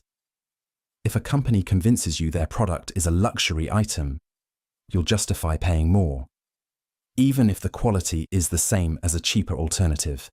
Framing doesn't manipulate facts. It manipulates perspective. And when someone controls the way you see the world, they don't need to force you to act a certain way. You'll do it willingly. Confirmation bias reinforcement. Imagine two people watching the same news story. One believes the government is corrupt, the other thinks it's doing a great job. They both walk away from the broadcast feeling more convinced than ever that they're right. How? Because they only paid attention to the parts that supported what they already believed. That's confirmation bias, the brain's built-in filter that makes us see only what we want to see, while ignoring everything else. And here's the dark part. Once someone understands how this works, they can use it to trap you inside your own beliefs. One of the most infamous examples, cults. They don't try to convince new recruits that everything they say is true. Instead, they just subtly reinforce ideas that recruits already suspect. If someone is disillusioned with society, the cult doesn't argue with them. It amplifies that frustration, feeding them only the information that makes them angrier at the outside world. Eventually, they stop questioning and only accept ideas that confirm what the cult wants them to believe. The same principle is used in politics. Ever wonder why people get sucked into echo chambers? It's because reinforcing confirmation bias is more powerful than changing someone's mind. Social media algorithms are built on this. If you click on an article that aligns with your opinion, your feed floods with more of the same, reinforcing your views over and over. Over time, it creates the illusion that everyone agrees with you, because anything that contradicts your beliefs is filtered out before you even see it. And it doesn't stop at politics or cults. It's everywhere. Think about conspiracy theories. Once someone believes the Earth is flat, any evidence proving them wrong is dismissed as a cover-up. The more you try to argue, the deeper they dig into their belief, because their brain is actively rejecting anything that challenges it. Marketers and scammers know how to exploit this too. They don't sell you a product by convincing you it works. Instead, they find people who already suspect it works and give them proof that confirms their suspicions. Testimonials, selective data, and emotionally charged language make sure you focus on only the positive results, ignoring anything that contradicts them. Even in everyday relationships, this trick is used to manipulate people. A toxic partner doesn't try to convince you that they're perfect. Instead, they feed into your existing fears, whether it's self-doubt, abandonment issues, or insecurity. They make sure that any situation can be twisted to confirm what you already fear. See, everyone leaves you in the end.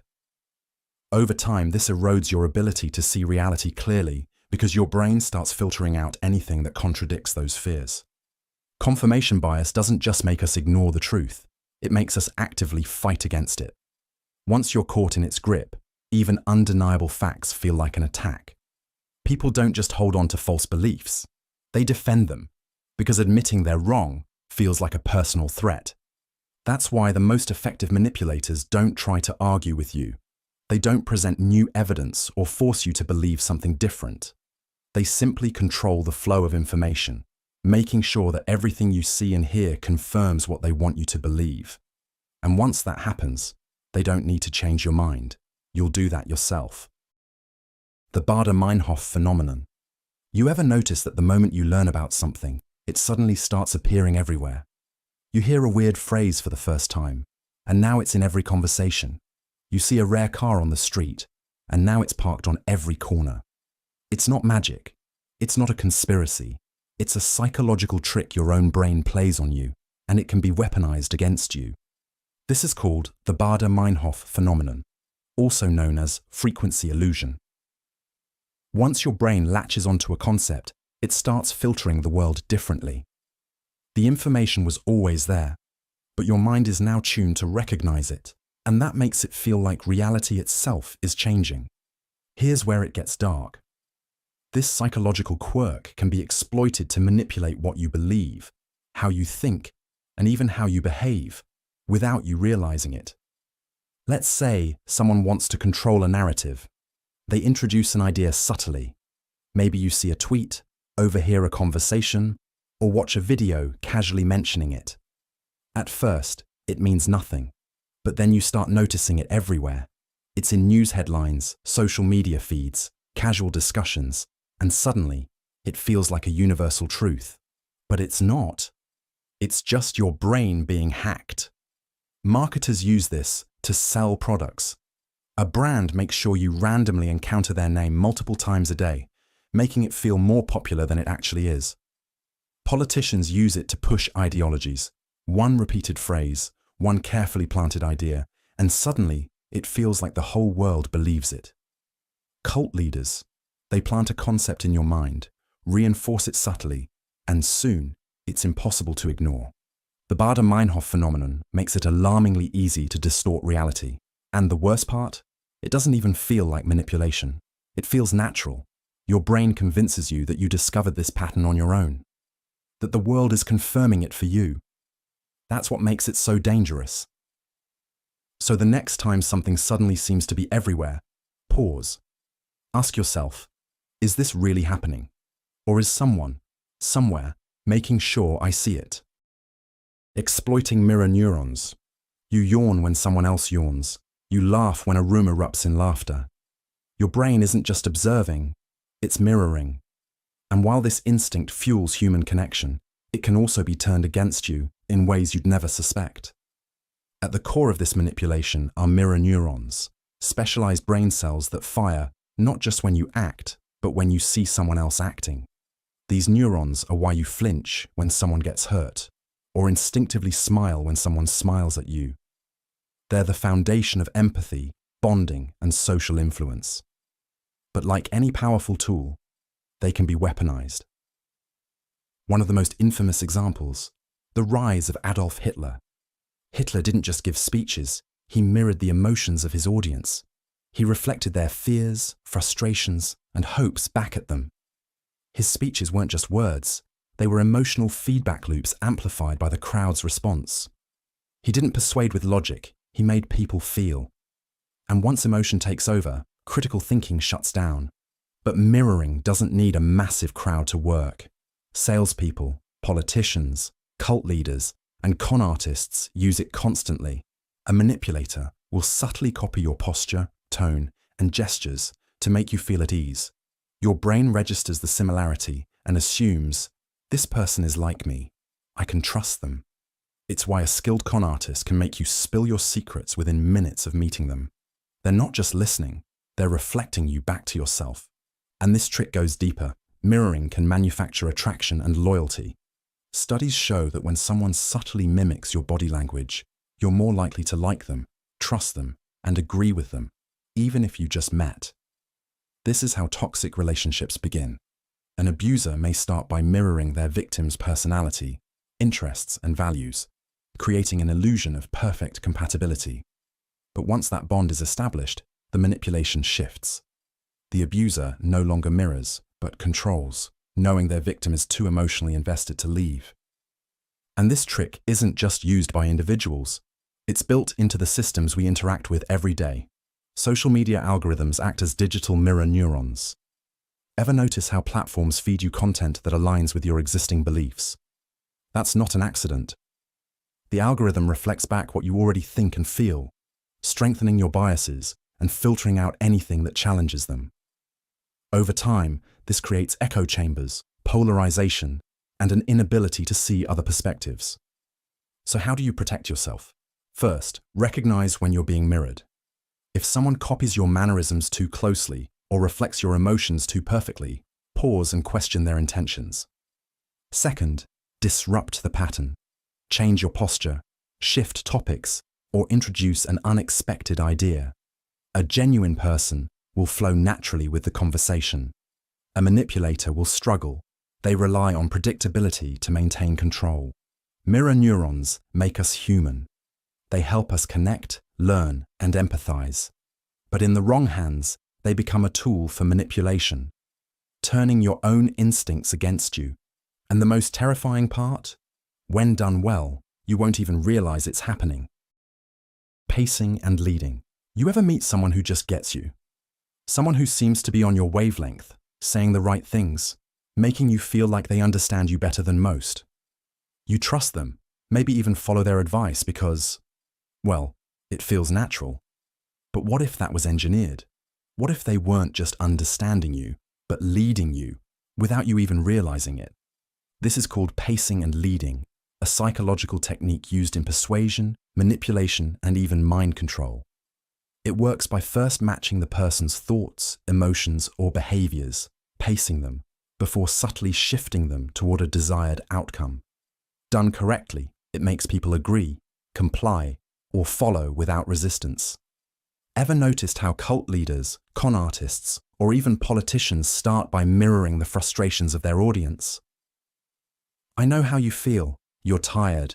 You've been ignored. You've been mistreated. That's pacing, acknowledging and aligning with the target's current reality. And once trust is established, they begin to lead. And that's why you need to listen to me. I have the solution. Follow me. It's used in everyday life too. Salespeople pace by repeating your concerns before guiding you toward a purchase. Interrogators gain compliance by mirroring body language, speech, and emotional state before steering responses. Even in relationships, someone might first agree with your feelings, making you feel safe, before shaping your choices.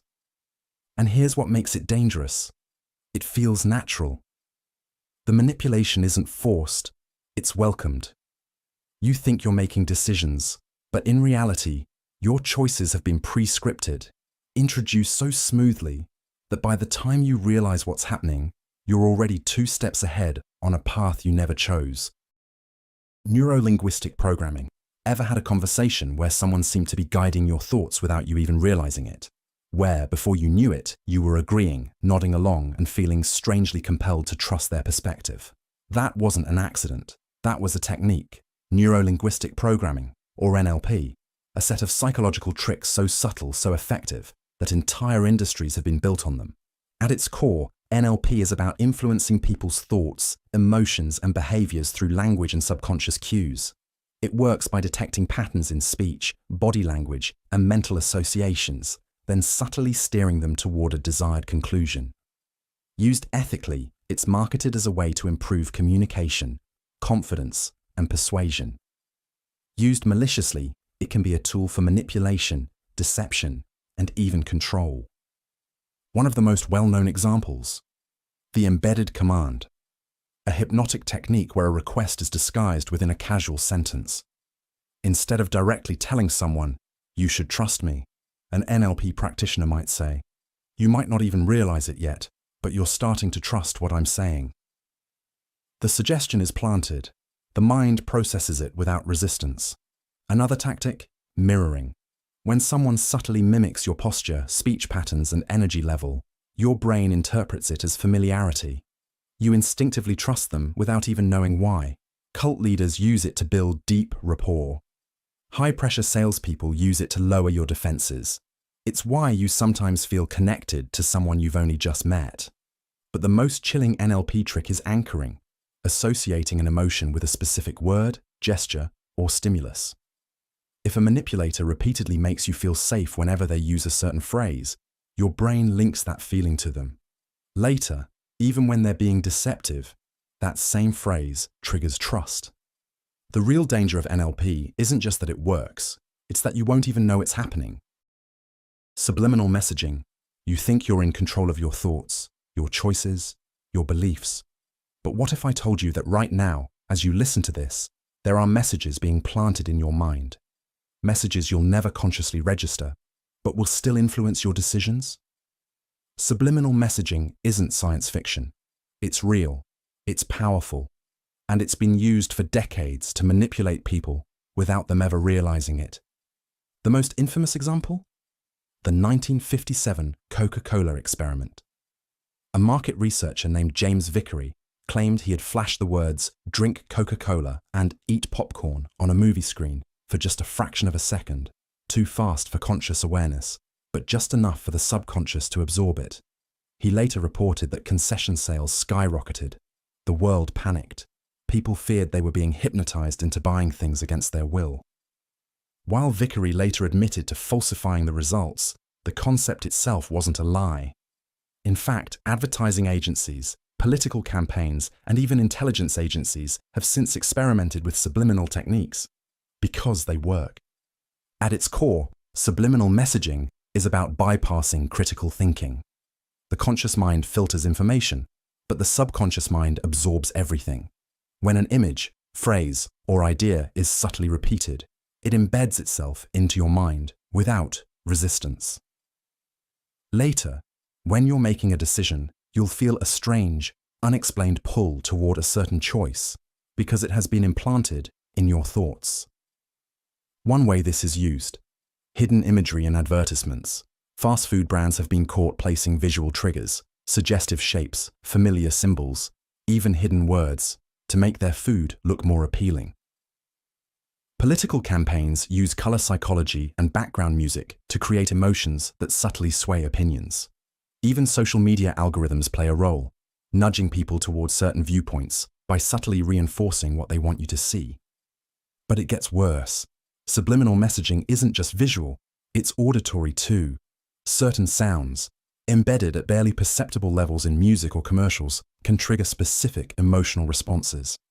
Some studies suggest that low-frequency sounds can induce unease, while higher frequencies can create a sense of urgency or excitement. Have you ever walked into a store and suddenly felt compelled to shop longer? That could be carefully designed background music manipulating your brain into staying, browsing, and buying. And then there's priming. You see something subtle, an image, a phrase, a color, without realizing its impact. Later, when you encounter a related situation, your brain fills in the gaps and nudges you toward the outcome it's been preconditioned to expect.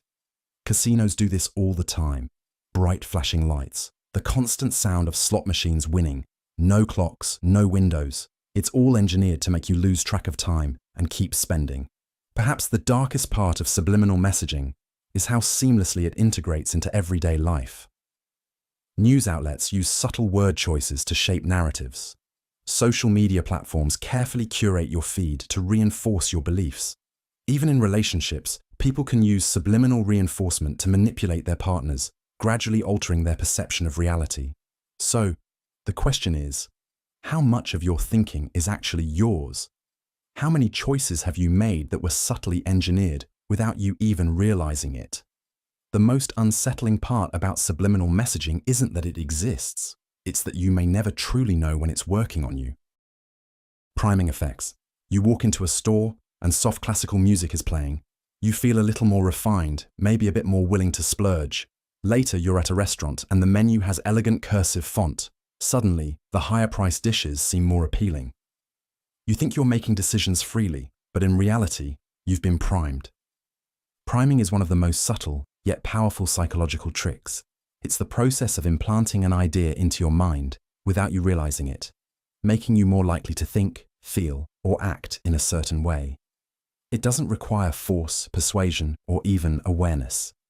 It's a whisper to your subconscious, guiding your decisions before you even know you're making them. One of the most famous examples of priming in action. The old age experiment. Researchers had participants unscramble sentences containing words like wrinkled, bingo, and Florida. Afterward, they timed how long it took them to walk down a hallway. The result? Those exposed to age-related words walked significantly slower, without realizing why. Their minds had been primed to feel older, and their bodies responded accordingly. This trick is everywhere. Supermarkets place fresh flowers near the entrance to make you associate the store with freshness and quality. Political ads repeat the same phrases over and over until they become familiar, and therefore more believable. Job interviewers are influenced by words they saw earlier in the day. If they read about failure, they might judge a candidate more harshly. Priming works because the brain loves patterns. It's constantly looking for connections, even when none exist. If you hear the word yellow, you'll recognize banana faster than if you heard an unrelated word. If you see a brand logo frequently enough, you start to feel like you trust it, even if you've never bought their product. But here's where it gets darker. Priming isn't just about nudging choices. It can be used to control narratives and perceptions. News headlines carefully choose words to set the tone of a story before you even read the details. A crime report using youth instead of gang makes the event feel different. A company calling layoffs right-sizing makes job losses sound like a strategic move rather than a failure. And it gets worse. In legal cases, a single priming word can sway a jury. When witnesses are asked, how fast was the car going when it smashed into the other? They estimate higher speeds than if asked, how fast was it going when it bumped into the other? One word, smashed, was enough to distort their memory. Social media feeds priming effects constantly. Every like, every suggested post, every trending topic. It's all shaping how you think before you even form your own opinion. Even a simple change in font or color can influence emotions. Studies show that people primed with the color red tend to perform worse on tests, likely because red is unconsciously linked to danger and correction. The most dangerous part: once primed, you rarely question it. If you're primed to see someone as untrustworthy, you'll interpret everything they do through that lens. If you're primed to expect a bad experience, you'll find reasons to confirm it. Priming doesn't just influence one moment, it reshapes how you filter reality. So ask yourself, how many of your thoughts are truly yours? And more importantly, how many of them were planted before you even realized it? Suggestive language and hypnosis. Have you ever been in a conversation where someone subtly led you to a decision, one you thought was entirely your own?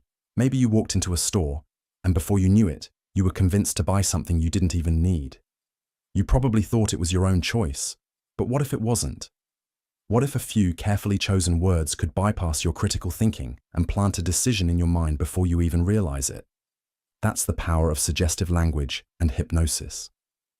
A method so subtle, yet so effective, that it has been used to influence everything from courtroom testimonies to political speeches. It's not about swinging pocket watches or making people cluck like chickens. It's about shaping perception without resistance. Take the infamous 1970s case of the Lost in the Mall experiment. A psychologist named Elizabeth Loftus wanted to test how easily people's memories could be manipulated.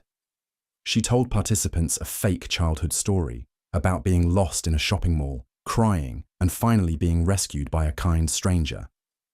The catch? This never actually happened. Yet, many participants remembered the event in vivid detail. Their minds filled in the gaps, creating a false reality just because someone suggested it. That's the terrifying part of suggestive language. It doesn't need to be true to be effective. It just needs to be framed in a way that your brain accepts it as truth. Now, combine this with hypnosis, and you have something even more unsettling. Hypnosis isn't about mind control, it's about lowering psychological defenses. It puts a person in a state of hyper-focus and relaxation, where suggestions slip in without triggering resistance. In this state, someone can be guided to believe, feel, or even remember things that never actually happened. It works through embedded commands, phrases hidden within normal conversation. A politician might say, "When you step into that voting booth, you'll feel a strong sense of trust in our leadership." The key phrase, "feel a strong sense of trust." It's not an argument, it's a suggestion, one your brain processes without questioning. Marketing and sales use this constantly. A waiter asking, "Would you like the steak or the seafood special?" is subtly removing your ability to say no. The question assumes you're ordering. It's just a matter of what. And then there's the yes ladder technique. Small agreements prime people for larger ones. A classic car salesman trick. Start with minor commitments. "This is a nice car, isn't it? Wouldn't it be great to drive something this reliable? You'd probably love how smooth the handling feels, right?" Each small yes makes the next one feel natural. By the time the contract is in front of you, your brain is wired to agree. But here's where it gets even darker. Suggestive language can be used to alter memories, behaviors, and even identities. Cult leaders, con artists, and even interrogators use these techniques to shape narratives. Frame a question the right way, and you can change someone's reality. Police interrogations have led to false confessions using suggestive language. A suspect repeatedly told, "You don't remember it now, but memory comes back in pieces," may start doubting their own innocence. Their mind tries to reconcile the contradiction. Eventually, it's easier to just believe they did it. And once a suggestion takes hold, it's nearly impossible to undo. That's the true horror of it. A single phrase, a carefully worded statement, a slight shift in tone, it can rewrite someone's perception of reality forever. So, how many of your beliefs are actually yours? And how many were planted there without you ever realizing it? Creating a sense of urgency. Imagine this. You're scrolling through an online store when you see the perfect item, but then a bold red timer appears beneath it. Only 2 left in stock. Sale ends in 3 minutes. Your heart rate spikes. You don't have time to think. If you hesitate, you might lose it forever. So, you buy it. And just like that, you've been played.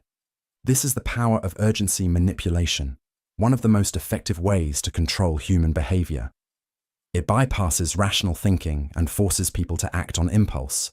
The worst part, you probably won't even realize you've been manipulated. A perfect real-world example. The 1938 War of the Worlds radio broadcast. When Orson Welles performed a fictional alien invasion as a news-style broadcast, thousands of people panicked. Why? Because it felt immediate. They didn't have time to think critically. Reports of alien attacks spread before anyone even questioned if it was real. That's what urgency does. It hijacks your brain and forces immediate action. So how does this psychological trick work? It plays on loss aversion, a bias where people fear losing something more than they desire gaining it. The idea that an opportunity is slipping away triggers anxiety, which clouds judgment. Marketers use it constantly. Limited time offer, flash sale, only a few left in stock. These phrases aren't just information, they're psychological weapons. Suddenly, buying isn't a choice, it's a race. And the moment you feel rushed, you've already lost. But it gets even darker. Cults, scammers, and con artists rely on urgency to trap victims before they can think clearly. Pyramid schemes, for example, push recruits into making fast financial commitments. Act now, or you'll miss your chance to be rich. The pressure forces decisions without scrutiny. By the time the person realizes, they're already in too deep. Even politicians and media outlets weaponize urgency. Fear-mongering headlines, emergency press conferences, breaking news alerts, all designed to provoke immediate emotional reactions. When people are afraid, they don't stop to verify facts. That's when misinformation spreads the fastest. Think about how wars start, how stock markets crash, how riots explode overnight. It's almost always a manufactured sense of urgency.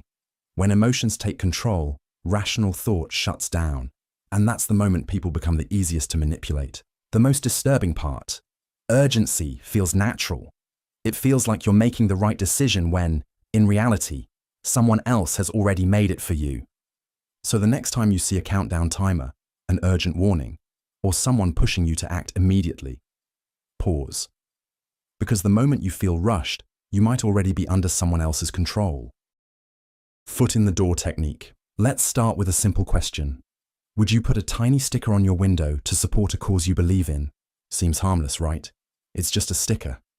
But what if, a few weeks later, the same organization asked you to put up a full-size sign in your front yard?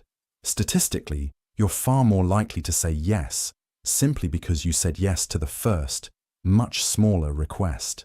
And just like that, you've fallen into one of the most insidious psychological traps: the foot in the door technique. This trick is terrifyingly effective because it doesn't feel like manipulation. It feels like your own decision. One of the most famous real-world examples: the 1974 Patty Hearst case. Patty, the heiress to a newspaper empire, was kidnapped by the Symbionese Liberation Army, a radical militant group. Initially, she was terrified, but her captors didn't force her to pledge loyalty overnight. They started small, forcing her to record a message condemning her family. Then she participated in minor activities. And before long, she was robbing banks alongside her captors, fully believing in their cause. How does this work? The trick exploits consistency bias, our deep psychological need to stay consistent with our past behavior. If we agree to a small request, we subconsciously align ourselves with that choice. When a bigger request follows, our brain justifies compliance by thinking, I already said yes once, so this must be the right thing to do. Advertisers use this constantly. Ever wondered why free trials exist? Once you've used a service for a few weeks, you feel committed. The thought of cancelling, even if you don't really need it, feels like going back on your own decision. It's also a weapon in high-pressure sales. First, they convince you to just take a test drive. Then, just sit down and talk numbers. Before you know it, you're signing papers, trapped by the momentum of your own compliance. And in darker cases, this is how cults and extremist groups recruit. They don't ask for absolute loyalty up front.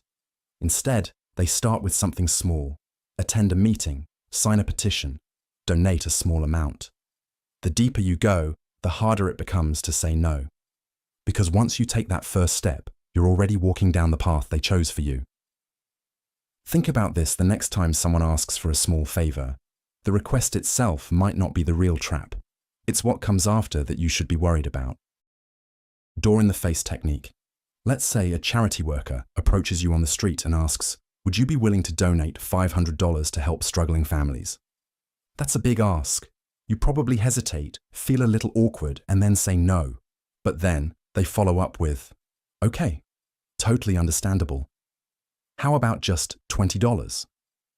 That second request suddenly feels so much smaller, more reasonable, and without realizing it, you reach into your pocket and hand over the cash.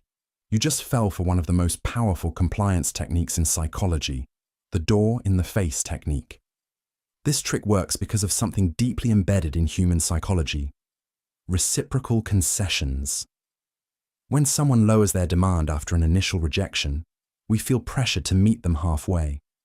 It's as if we now owe them something, just because they made a compromise. It's been tested in countless studies. In one famous experiment, researchers first asked students to commit to volunteering 2 hours a week for 2 years at a juvenile detention center. Every single person declined. But then, They immediately followed up with a much smaller request. Okay, would you at least be willing to chaperone a group of kids on a one-day trip to the zoo? 3 times as many students agreed to the second request compared to when it was asked outright. Why? Because after saying no to the extreme request, the smaller one felt like an easy favor in comparison. And this technique is everywhere. Think about negotiations. A salesperson might start with an outrageous price, only to generously bring it down to a number they wanted all along, making you feel like you scored a deal. It's also a favorite tactic in law enforcement and interrogation techniques. A detective might push a suspect with an extreme accusation, maybe even falsely implying a life-ruining punishment, only to then offer a much lesser charge if they confess. Faced with the horrifying first option, the second one feels like an escape. But in reality, it's a trap. On a darker scale, this is how manipulative people and organizations operate. Cults, high control groups, and even abusive relationships exploit this principle to break people down. First, they demand absolute obedience or extreme sacrifice, something impossible. But when they relent and ask for just a little loyalty, just a small compromise, it suddenly feels manageable. And just like that, you're in. Because the real trick isn't about getting what they ask for, it's about making you feel like saying yes was your idea. Lowballing. You walk into a car dealership excited to buy your first car. The salesperson greets you with a warm smile and says, "Good news! We have a special deal today. This car, fully loaded, for just $20,000. That's within your budget." You shake hands, feel the thrill of the purchase, and start picturing yourself behind the wheel. But just as you're about to sign the paperwork, the salesperson frowns and says, "I just checked with my manager. Unfortunately, I made a mistake. That price doesn't include some mandatory fees. It's actually $23,000. At this point, you're already mentally committed to the car. You've imagined owning it, maybe even bragged to friends about the deal you got. So instead of walking away, you agree to the new price. You just got lowballed. This psychological trick is devastatingly effective. It works by getting you to commit to something before the full cost is revealed. Once you've made a decision, even based on misleading information, you become emotionally and mentally invested. Backing out now feels like a loss, even though the terms have changed. One of the most famous studies on lowballing involved college students. Psychologists asked them to participate in a study. Most agreed. But after they committed, they were informed the study required them to show up at 7 a.m. Even though that's an inconvenient time, most stuck with their original decision instead of backing out. This tactic isn't just for sales. It's used in jobs, negotiations, and even relationships. A recruiter might promise a dream job with a high salary, only for the offer to suddenly include longer hours, lower pay, or extra responsibilities. In more manipulative scenarios, lowballing is used to control people. A cult or extremist group might invite someone in with seemingly harmless requests. Attend a seminar, listen to a speech, meet some people. But after committing, they're slowly asked for more and more. By the time they realize how deep they're in, they've already accepted so many conditions that turning back feels impossible. Because the real danger of lowballing? It's not just about losing money, it's about losing control. Bandwagon effect manipulation. It starts with a simple thought. Everyone else is doing it, so it must be right. That's the bandwagon effect in action. The psychological trick that exploits your deepest, most primitive fear, the fear of being left out. It's what makes people follow trends, believe in misinformation, and conform to ideas they've never even questioned. Think about the Salem witch trials. In the late 1600s, a few accusations of witchcraft spiraled into mass hysteria, leading to dozens of executions. Why? Because people saw their neighbors turning on each other, and instead of questioning the madness, they joined in. When the crowd moves in one direction, standing against it feels impossible. At its core, the bandwagon effect is simple. When enough people adopt a belief or behavior, others follow. Not because they logically agree, but because they fear being left behind. It's why financial bubbles form. Think of the 2008 housing crisis. People kept investing in real estate, watching prices climb higher and higher. Everyone else was doing it, so it must have been safe, right? Until the bubble popped and the economy collapsed. It's why propaganda works. When a government wants to push an idea, they don't need to convince everyone. They just need enough people to believe it. Once the illusion of consensus is created, the rest follow. And here's where it gets dark. The bandwagon effect is actively weaponized. Advertisers use it to manipulate consumer behavior, making people feel that if they don't buy a product, they're missing out. Social media algorithms exploit it, amplifying content that already has engagement. Because if thousands of people like a post, others are more likely to believe it, even if it's false. Politicians manufacture public approval by staging rallies with paid crowds, creating the illusion of widespread support. It bypasses critical thinking. People stop questioning whether something is right, logical, or even true. They just go along with it. The more people follow, the stronger the effect becomes, snowballing into mass conformity. And once you're on the bandwagon, you don't even realize it. You become convinced it was your choice all along. Creating a sense of scarcity. Ever noticed how the moment something seems limited, exclusive, or hard to get, you suddenly want it more? It doesn't matter whether it's a luxury car, a rare sneaker drop, or even someone's attention. Scarcity makes things irresistible. And here's the disturbing part. It's one of the most exploited psychological tricks in existence. Think about Black Friday. Every year, people trample over each other for discounted TVs and microwaves, not because they desperately need them, but because they've been told supplies are running out. Stores manufacture scarcity, creating the illusion of high demand. It doesn't matter if the same product is available next week. In that moment, people act impulsively, driven by fear of missing out. This trick hijacks your brain at the deepest level. When something is scarce, your survival instincts kick in. Thousands of years ago, scarcity meant life or death. If food, water, or shelter was limited, you fought for it. That instinct still lingers today, making you irrationally chase anything that seems rare, even if you don't need it. It's why luxury brands limit production.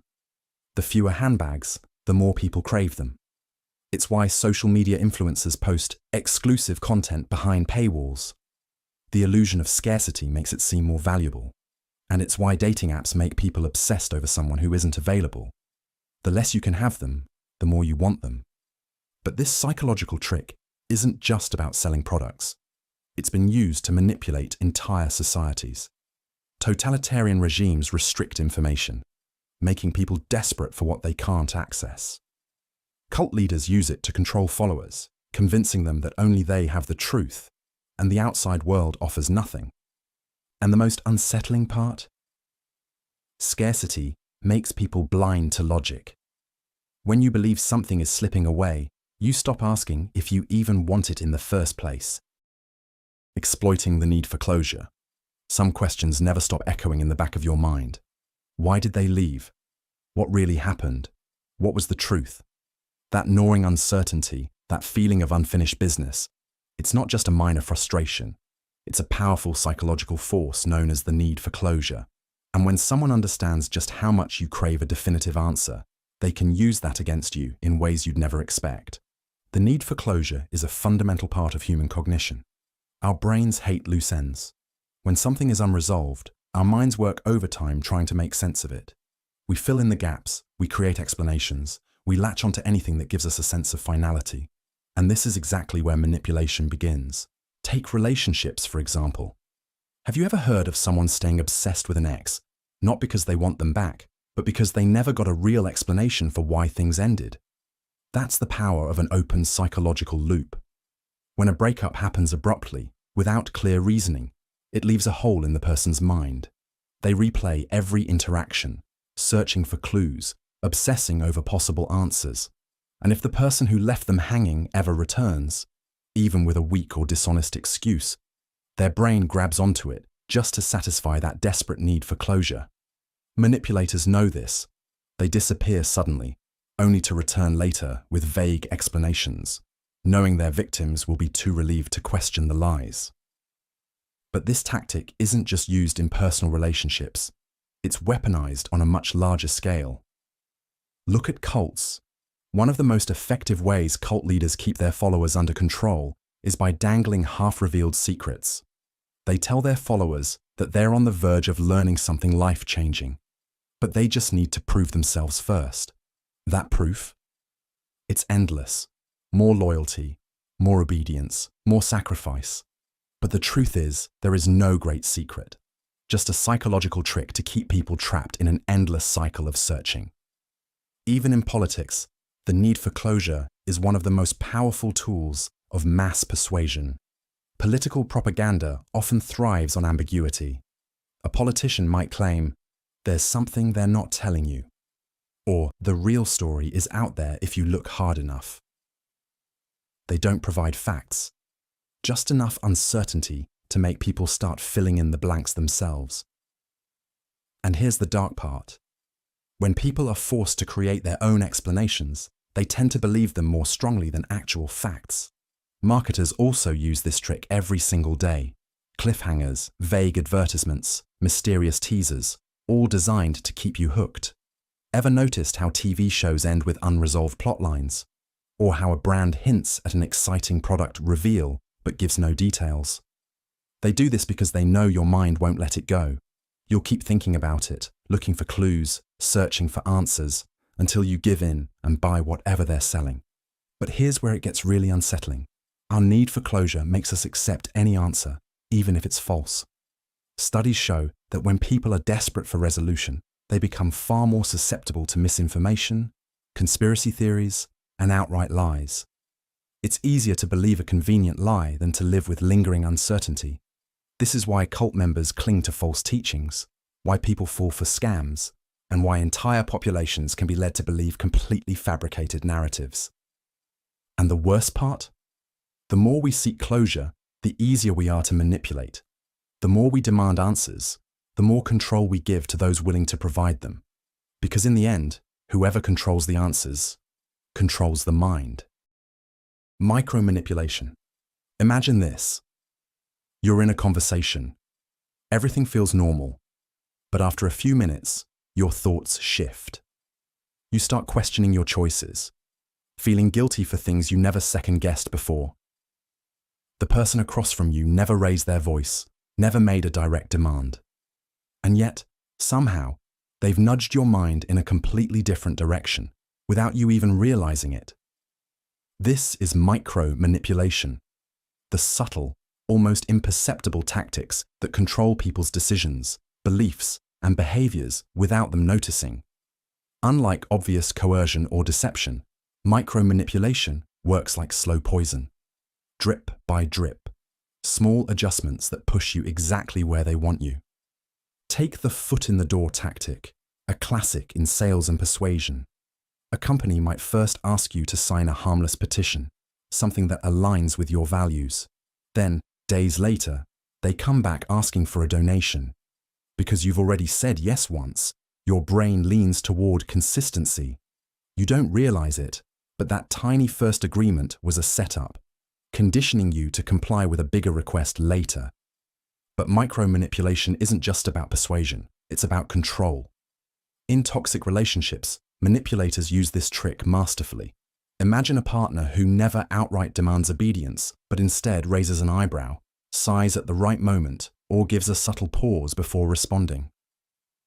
Over time, these tiny cues make you adjust your behavior to avoid their disapproval, even if they never explicitly asked you to change. Workplace environments can be just as dangerous. Ever had a boss who casually mentioned how another employee stayed late to finish a project? They never directly told you to work extra hours, but suddenly you feel obligated. This is how micromanipulation works, planting ideas without stating them outright. And then there's social conditioning. Micromanipulation is used on a massive scale in politics, advertising, and media. Consider how brands create artificial exclusivity. Only 5 left in stock. Or, this deal won't last. They're subtly influencing urgency, making you act without thinking. It's not manipulation in the way you expect. It's worse, because you still think you're making the choice yourself. One of the darkest applications of micromanipulation is in gaslighting. A manipulator doesn't need to outright call you crazy. They just need to question your memory, reframe the narrative, and downplay events subtly enough to make you doubt yourself. They might say, I don't think I ever said that. Are you sure you're remembering correctly? It sounds innocent enough, but over time, it erodes confidence, making the victim more pliable, more dependent. This is why micro-manipulation is so terrifying. It doesn't look like manipulation at all. It feels like your own thoughts, your own decisions, your own reasoning. It works through gestures, phrasing, timing, and tone, all carefully calibrated to steer you in a specific direction. And the worst part, once someone masters micro-manipulation, they can make you believe that their ideas were yours all along. The Zeigarnik Effect. You ever notice how an unfinished task lingers in your mind like an itch you can't scratch? A song that cuts off before the final chorus, a movie that stops just before the climax. It's unbearable. Your brain refuses to let it go. That's the Zeigarnik Effect, and it's one of the most sinister psychological tricks ever discovered. Now, imagine if someone weaponized that feeling, if they deliberately left things unresolved just to keep you hooked, anxious, and desperate for closure. This isn't just a psychological quirk. It's a tool of manipulation used everywhere from marketing to mind control. The effect is named after Bluma Zeigarnik, a Soviet psychologist who discovered something strange while observing waiters in a cafe. They could remember every detail of unpaid orders, but immediately forgot them once the bill was settled. In other words, the brain prioritizes unfinished business. Loose ends demand attention. Advertisers exploit this mercilessly. Think about cliffhangers in TV shows. Why does every episode end right when things get interesting? Because the brain hates incompleteness. It fixates on what's left unfinished, making you obsessively crave resolution. That's why people binge watch entire seasons. It's not just entertainment, it's a psychological trap. But the real darkness lies in how the Zeigarnik Effect is used to control people. Cult leaders, manipulative partners, and even interrogators intentionally withhold closure to keep their victims mentally trapped. A toxic boss who keeps dangling a promotion just out of reach. A narcissist who disappears mid-conversation, leaving you desperate for an answer. A political figure who stirs fear, but never provides real solutions. They all rely on the same tactic. Leave the brain hanging, and it will chase the answer indefinitely. And the worst part? Most people never realize it's happening. The Pygmalion Effect. Imagine a teacher walks into a classroom and secretly believes that half the students are geniuses and the other half are average. No one tells the students anything. No special treatment is given. Yet, by the end of the year, the genius students perform dramatically better than the others. Why? Because expectations alone shape their reality. This is the Pygmalion Effect, and when used strategically, it can mold people like clay, without them even realizing it. The name comes from the Greek myth of Pygmalion, a sculptor who fell in love with a statue he created, which then came to life. In psychology, it refers to how beliefs influence behavior. When someone expects greatness from you, you unconsciously rise to meet it. But the reverse is also true. Low expectations create failure before it even begins. A famous real-world example? The Rosenthal and Jacobson experiment in the 1960s. Researchers told teachers that certain students, randomly chosen, were intellectual bloomers, expected to excel. The teachers unknowingly treated these students differently, offering them more encouragement, patience, and subtle signals of belief. By the end of the year, those students actually became smarter, scoring significantly higher on IQ tests. Now think about how dangerous this becomes when manipulated. A controlling boss subtly implies you're incompetent, making you second-guess your abilities until you actually start underperforming. A toxic partner keeps telling you you're lucky to have them, eroding your self-worth so you never consider leaving. Even entire social groups can be influenced. If people are constantly told they're inferior, they may start to believe it and act accordingly. The Pygmalion Effect isn't just about belief, it's about how expectations shape destinies. And the most terrifying part? It happens so gradually, you never realize it's controlling you, until it's too late. Reframing failure. Reframing failure is one of the most subtle yet devastating psychological tricks. It's a way to manipulate how you perceive your own mistakes, making you feel powerless, incompetent, or even guilty. When failure is framed the right way, it stops being a simple setback and becomes something far worse: proof that you are not enough. And once that idea takes root, it can control every decision you make. Imagine growing up in an environment where every mistake you make isn't just a mistake. It's a sign that you are fundamentally flawed. You didn't just fail a test. You disappointed your parents. You didn't just mess up a project. You embarrassed yourself in front of your boss. Reframing failure is all about shifting the meaning of your mistakes so that they aren't just temporary obstacles, but reflections of who you are as a person. And the more you believe that, the more control someone else has over you. Take the North Korean regime. In that society, failure isn't just about personal shortcomings. It's framed as betrayal. If you fail to meet work quotas, you're not just an unproductive worker. You're failing the state, your family, and your leader. You're an enemy of progress. That kind of reframing forces people into submission because now their failures don't just belong to them, they have consequences for everyone around them. But this kind of manipulation isn't limited to extreme regimes. It happens in workplaces, relationships, and even everyday conversations. Have you ever worked for a boss who made you feel like every small mistake meant you weren't cut out for the job? That's not just criticism, it's reframing. Instead of failure being a step toward learning, it becomes a sign that you are inadequate.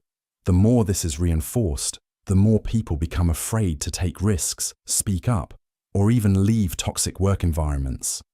They aren't just scared of failing, they are scared that failure means they aren't good enough to succeed in the first place. It happens in relationships too. A manipulative partner can reframe failure in a way that makes you feel dependent on them. They might say things like, "See, you always do this," or "Maybe you're just not capable of being in a relationship." Suddenly, you don't just feel like you made a mistake, you start to believe that you are the mistake. Over time, this erodes confidence, making you feel like you're lucky to even be tolerated, let alone loved. And once that idea settles in, it's easy for someone to control you. One of the darkest aspects of this trick is how it makes people internalize the belief that they deserve their situation. If you can convince someone that failure is a reflection of their worth, they won't even try to change their circumstances. They'll stay in bad jobs, in abusive relationships, in toxic friendships, not because they want to, but because they've been made to believe that any attempt to leave will only end in more failure. And since failure is tied to their identity, they avoid it at all costs. The scariest part is that people don't even realize it's happening. They blame themselves instead of questioning the person or system that is feeding them this belief. They work harder, stay quieter, shrink themselves down just to avoid that crushing sense of failure. But here's the truth. Failure is not personal, it is not permanent, and most importantly, it is not defined by someone else. If someone else controls what failure means to you, they might just control you too. The halo effect. First impressions are powerful, but what if I told you they don't just shape how we feel about someone? They distort everything we see.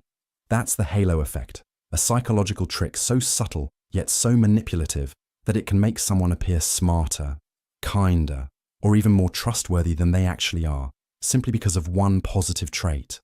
And once that halo is in place, it's nearly impossible to break free from its influence. Imagine you're in a courtroom, watching two different defendants on trial for the same crime. One is well-dressed, well-spoken, and carries themselves with confidence. The other looks disheveled, nervous, and avoids eye contact. Without knowing any details of the case, who seems more guilty to you? Studies show that attractive, confident individuals are more likely to be perceived as innocent, while those who appear nervous or less polished are assumed to be guilty, even if the evidence says otherwise. That's the halo effect in action. This trick works because the human brain is wired to take shortcuts. Instead of evaluating every aspect of a person, we latch onto one striking trait, like attractiveness, charm, or intelligence, and use it to assume everything else about them. If someone is physically attractive, we subconsciously believe they must also be kind, competent, and trustworthy. If someone speaks with confidence, we assume they must be knowledgeable.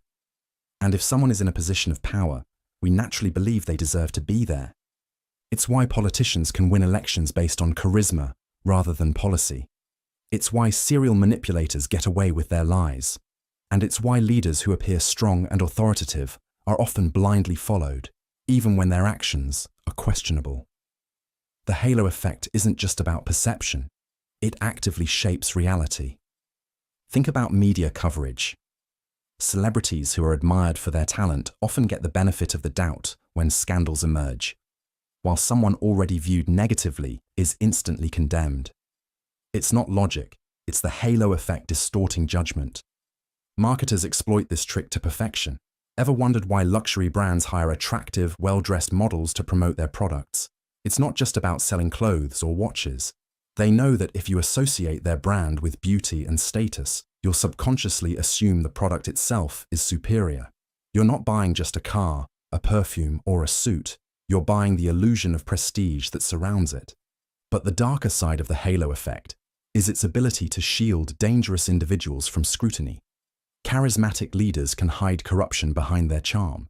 Manipulative partners can make people ignore red flags simply because they seem caring at first. Even history's worst figures often had an aura of leadership that blinded people to their true nature until it was too late. The halo effect is one of the most insidious psychological tricks because it doesn't just fool people, it makes them confident in their false judgments. And once someone believes in an illusion, they'll defend it. Even when evidence contradicts their perception, they'll rationalize it away. He's a good guy. He wouldn't do that. She's so charming. She must be telling the truth. Breaking free from the halo effect means questioning first impressions. It means looking past charm, status, and appearances and asking, what am I not seeing? Because sometimes the people who seem the brightest are simply casting the longest shadows. Time constraints. Imagine you're in a high-end watch store, admiring an expensive timepiece. The salesperson leans in and whispers, "This is the last one in stock, and I can only hold this price for the next 5 minutes." Your heart races, the pressure builds. You weren't planning to buy anything today, but suddenly waiting feels like losing. This is time constraint as a pressure tactic, and it's one of the most effective ways to make people act against their better judgment. When faced with a ticking clock, rational thinking is the first thing to collapse. The brain processes scarcity as a threat, a fear of missing out, of losing an opportunity that might never come again. In response, the body releases cortisol, spiking stress levels and making quick decisions feel like the only option. Marketers, con artists, and even cult leaders know this well. By artificially limiting time, they create a sense of urgency so intense that people feel forced to act before thinking. This trick works because of something called decision fatigue. When a person feels rushed, they don't have the luxury of weighing pros and cons. Instead, they rely on instinct.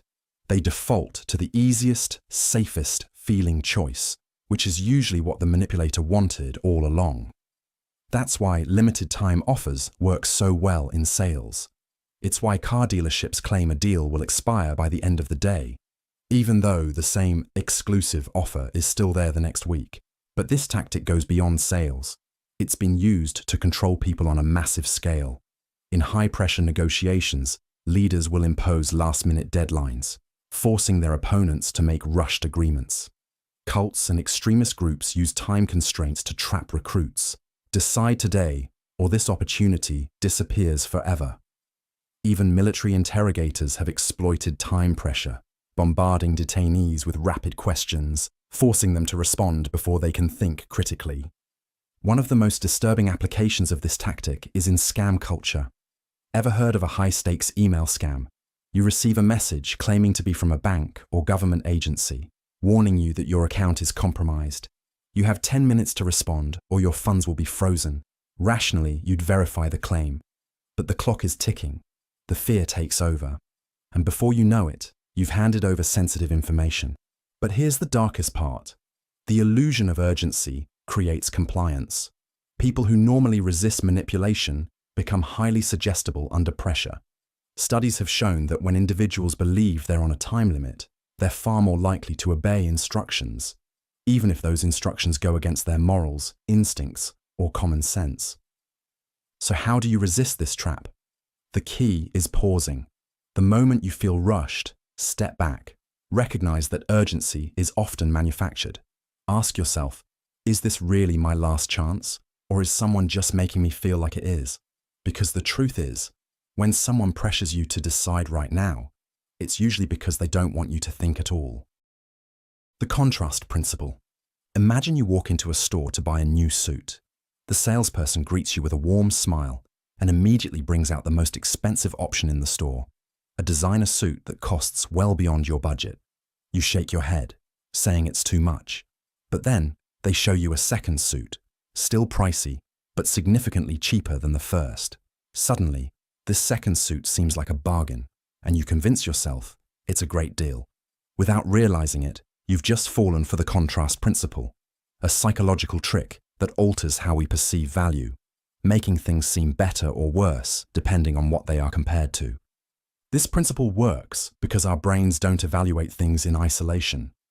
We understand value by comparison. A $100 shirt feels absurdly expensive if you've just been looking at $20 shirts. But if you've just been shown a $500 jacket, that same $100 shirt suddenly feels reasonable. This mental shortcut happens so fast that you don't even realize you're being influenced. It's one of the most effective persuasion tactics in existence. Salespeople, marketers, real estate agents, and even high-pressure negotiators use it constantly. Ever noticed how luxury car dealerships show you the most expensive models first? That's by design. After seeing a car that costs $100,000, a $60,000 car feels like a steal, even if it's still outrageously expensive. The contrast principle exploits your perception, not the actual value of what you're buying. But here's where it gets truly dark. This trick isn't just used in sales. It's used to manipulate behavior, decisions, and even how we judge people. Imagine a company introducing a terrible policy: longer work hours, fewer benefits. Employees revolt, refusing to accept it. Then, management compromises by offering a slightly less awful policy. Suddenly, employees feel relieved and accept the new conditions, even though they're still much worse than before. The trick. The second option was always the intended goal. The first one was just there to make it look better by comparison. This same technique is used in politics and media. Have you ever noticed how a particularly controversial law or policy is first introduced in its most extreme form? Outrage follows. People demand change. Then a less extreme version is proposed, and people breathe a sigh of relief. They accept it, not because it's good, but because it looks better in contrast to the worse option. And then there's the manipulation of human relationships. Let's say someone wants you to accept mistreatment or control. They might start by treating you terribly, being overly critical or distant. Then suddenly, they give you a small kindness, a compliment, a gift, a moment of attention. That kindness feels huge in comparison to the prior mistreatment, and suddenly you feel grateful, even loyal. This is textbook emotional manipulation, and it keeps people trapped in toxic relationships or social dynamics they would have rejected outright under normal circumstances. What makes this trick so insidious is that it feels completely natural. Your brain truly believes the second option is better. It doesn't feel like manipulation. And once this principle is in play, escaping it becomes nearly impossible unless you know what's happening. So how do you fight it? The key is absolute awareness. Whenever you're making a decision, ask yourself, am I judging this based on its actual value, or is something else influencing my perception? Because in the end, the real danger of the contrast principle isn't that people use it against you, it's that you might never even realize they did. The Ikea Effect. There's a reason why people hold on to ugly homemade crafts, why parents cherish their child's clumsy school projects, and why assembling a piece of furniture makes it feel more valuable than something ready-made. It's not the quality, it's the effort. This is the Ikea Effect, a psychological trick that makes people overvalue things they've put effort into, even if the final product isn't particularly good. The effect is named after the famous furniture company, Ikea, which sells affordable, flat-pack furniture that customers have to assemble themselves. The brilliance of this model isn't just about saving costs, it's about creating attachment. Studies show that when people build something with their own hands, They place a significantly higher value on it compared to something pre-assembled, even if the two are identical. The act of effort tricks the brain into forming an emotional bond with the object, making people less likely to discard it, return it, or acknowledge its flaws. But this trick isn't limited to furniture. Businesses, cults, and manipulators exploit the Ikea effect in ways that go beyond just making you overvalue a bookshelf. It's used in workplaces when employees are encouraged to contribute ideas that make them feel personally invested in the company's success, despite being underpaid or overworked. It's used in relationships where one person is constantly made to work for the approval of the other, deepening their attachment in a toxic dynamic. It's even used in cult indoctrination, where new members are given difficult or humiliating tasks to complete, increasing their emotional investment and making them less likely to question their beliefs. The Ikea effect is dangerous because it creates a psychological trap. The more effort you pour into something, the harder it becomes to walk away, even when logic says you should. This is why gamblers keep betting after losing money. Why people stay in failing relationships long after the love is gone. And why employees remain loyal to toxic companies. The mind convinces itself that because so much work was put in, it must be worth it. And here's the real danger. This effect doesn't just apply to objects and relationships. It can shape entire belief systems, political ideologies, conspiracy theories, even dangerous movements. Once someone has invested time, effort, and personal identity into something, it becomes nearly impossible for them to let go. They'd rather twist reality to protect their belief than admit they wasted their effort on something meaningless. So the next time you feel deeply attached to something, ask yourself, do you truly value it? Or have you just put in too much work to walk away? The decoy effect. The next time you buy something, stop and ask yourself, did you actually choose this, or were you led to it? Because what if I told you that many of your decisions weren't really yours at all, but carefully engineered by an invisible trick known as the decoy effect? This psychological trick is so subtle, so effective, that corporations, advertisers, and even political strategists use it to guide your choices without you ever realizing it. It works by presenting you with 3 options, but one of them isn't really there to be picked. It's just bait to push you toward a specific decision. And once you see it in action, you'll start questioning every choice you've ever made. Let's take a simple example. You walk into a movie theater, and you're given 2 choices, a small popcorn for $3 or a large for $7. Most people might hesitate. $7 seems like a steep jump from 3, but now the theater adds a third option, a medium popcorn for $6.50. Suddenly, $7 for a large doesn't seem so bad anymore. That 50-cent difference makes the large feel like the obvious best deal. You were never meant to pick the medium. It was only there to steer you toward the large. This trick isn't just used in concession stands. You'll find it everywhere. In subscription services, where the best value plan sits comfortably next to an overpriced, intentionally unattractive alternative. In restaurants where menu pricing is designed to make a certain dish look like the best deal. Even in elections, where a strategically placed third-party candidate can pull just enough votes from one side to shift the results. But here's where it gets disturbing. The decoy effect doesn't just shape our purchases. It influences our perceptions of value, quality, and even morality. Have you ever seen a public figure get away with something terrible just because someone else did something worse? That's the decoy effect. By introducing a more extreme alternative, the original choice suddenly feels more acceptable, even if it was never truly a good option. And the worst part? The more decisions you make under the influence of this trick, the more your brain starts to justify them. You convince yourself that you chose the best deal, that your vote was independent, that your moral compass was unshaken. But in reality, you were nudged, manipulated, and guided toward an outcome that was never really your choice to begin with. So the next time you're faced with 3 options, look closer, because one of them might not actually be a choice at all. The placebo effect. They handed you a pill. You swallowed it, and within minutes, the pain started fading. Relief washed over you, your body responding just as expected. But what if I told you that pill was nothing more than sugar, no medicine, no active ingredients, and yet your brain believed it worked, so it did. This is the placebo effect, one of the most unsettling psychological phenomena ever discovered. It proves that belief alone has the power to change the body. And while it might sound like an interesting quirk of human psychology, its implications are far darker than you think. Let's start with a well-known case. In the 1950s, a man named Mr. Right was dying of terminal cancer. His doctor, out of desperation, gave him an injection of what was supposed to be a breakthrough drug. The results were miraculous. His tumors shrank, and he made a full recovery. But here's the twist. The drug was completely ineffective. When Mr. Right later found out, his cancer returned almost instantly, and he died shortly after. This is the power of belief. When the mind is convinced something is working, the body follows. Studies have shown that people given fake painkillers release real endorphins.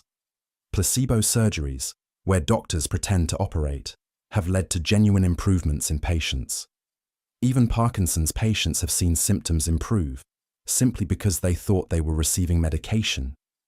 And yet, here's where it gets deeply unsettling. This effect can be weaponized. If belief can heal, then it can also harm. This is called the nocebo effect, the dark twin of the placebo effect. Instead of convincing people they're getting better, you convince them they're getting worse. Tell someone a harmless pill will make them sick, and their body will create real symptoms, nausea, pain, even full-blown diseases. This has been used throughout history.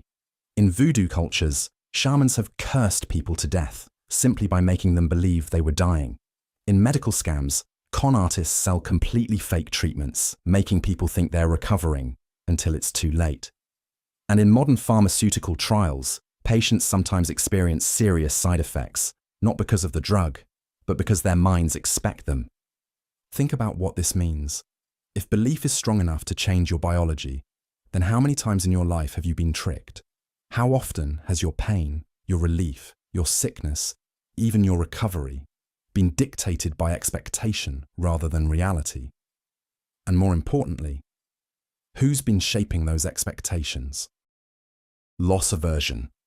They put two choices in front of you.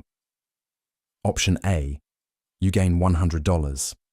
Option B, you lose $100. Which one feels stronger?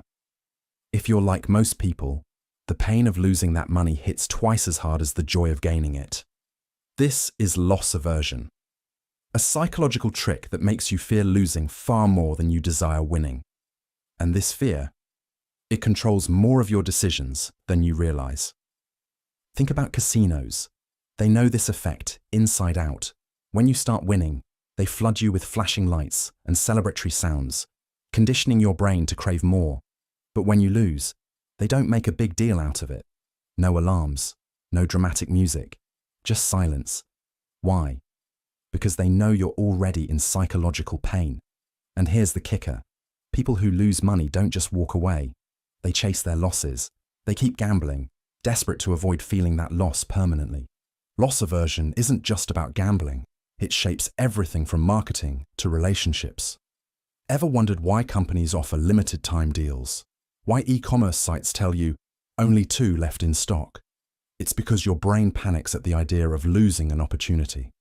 You might not even need the product, but the moment you think it's about to slip through your fingers, you suddenly need to have it. Now take this further.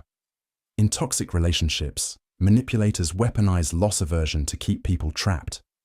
They create fear, not of what they give, but of what they could take away. They make you believe that without them, you'd be alone, unloved, or worse. This is why people stay in situations that harm them. It's not because they're happy. It's because the idea of losing what they have, no matter how bad, feels more terrifying than walking away. And if you think you're immune, think again. Every day, politicians, advertisers, and even social media exploit this exact principle. Act now, or miss out forever. Your rights are being taken away. Everyone else is ahead of you. The world isn't just feeding you choices, it's making sure you fear the wrong ones. So the question is, how many of your decisions were truly yours, and how many were just a desperate attempt to avoid losing? The power of touch, the warmth of a handshake, a reassuring pat on the back, a brush of fingertips on your arm. These small, almost imperceptible touches might seem harmless, even insignificant. But what if I told you that they hold the power to control your thoughts, influence your decisions, and change the way you see the world? This is the power of touch, a psychological weapon so subtle that most people never even notice when it's being used against them. And yet, it can shape behavior in ways that are almost impossible to resist. Let's start with an unsettling study. In a classic experiment, waiters in restaurants were told to lightly touch customers on the shoulder or forearm while returning their change. The result: tips increased by as much as 40%.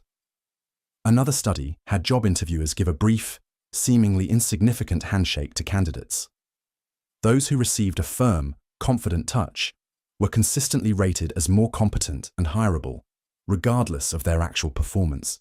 The explanation lies deep in human psychology. Touch is the oldest, most primal form of communication. Before language, before speech, touch was how humans bonded, how we reassured, how we signaled dominance or submission. And that instinct hasn't disappeared.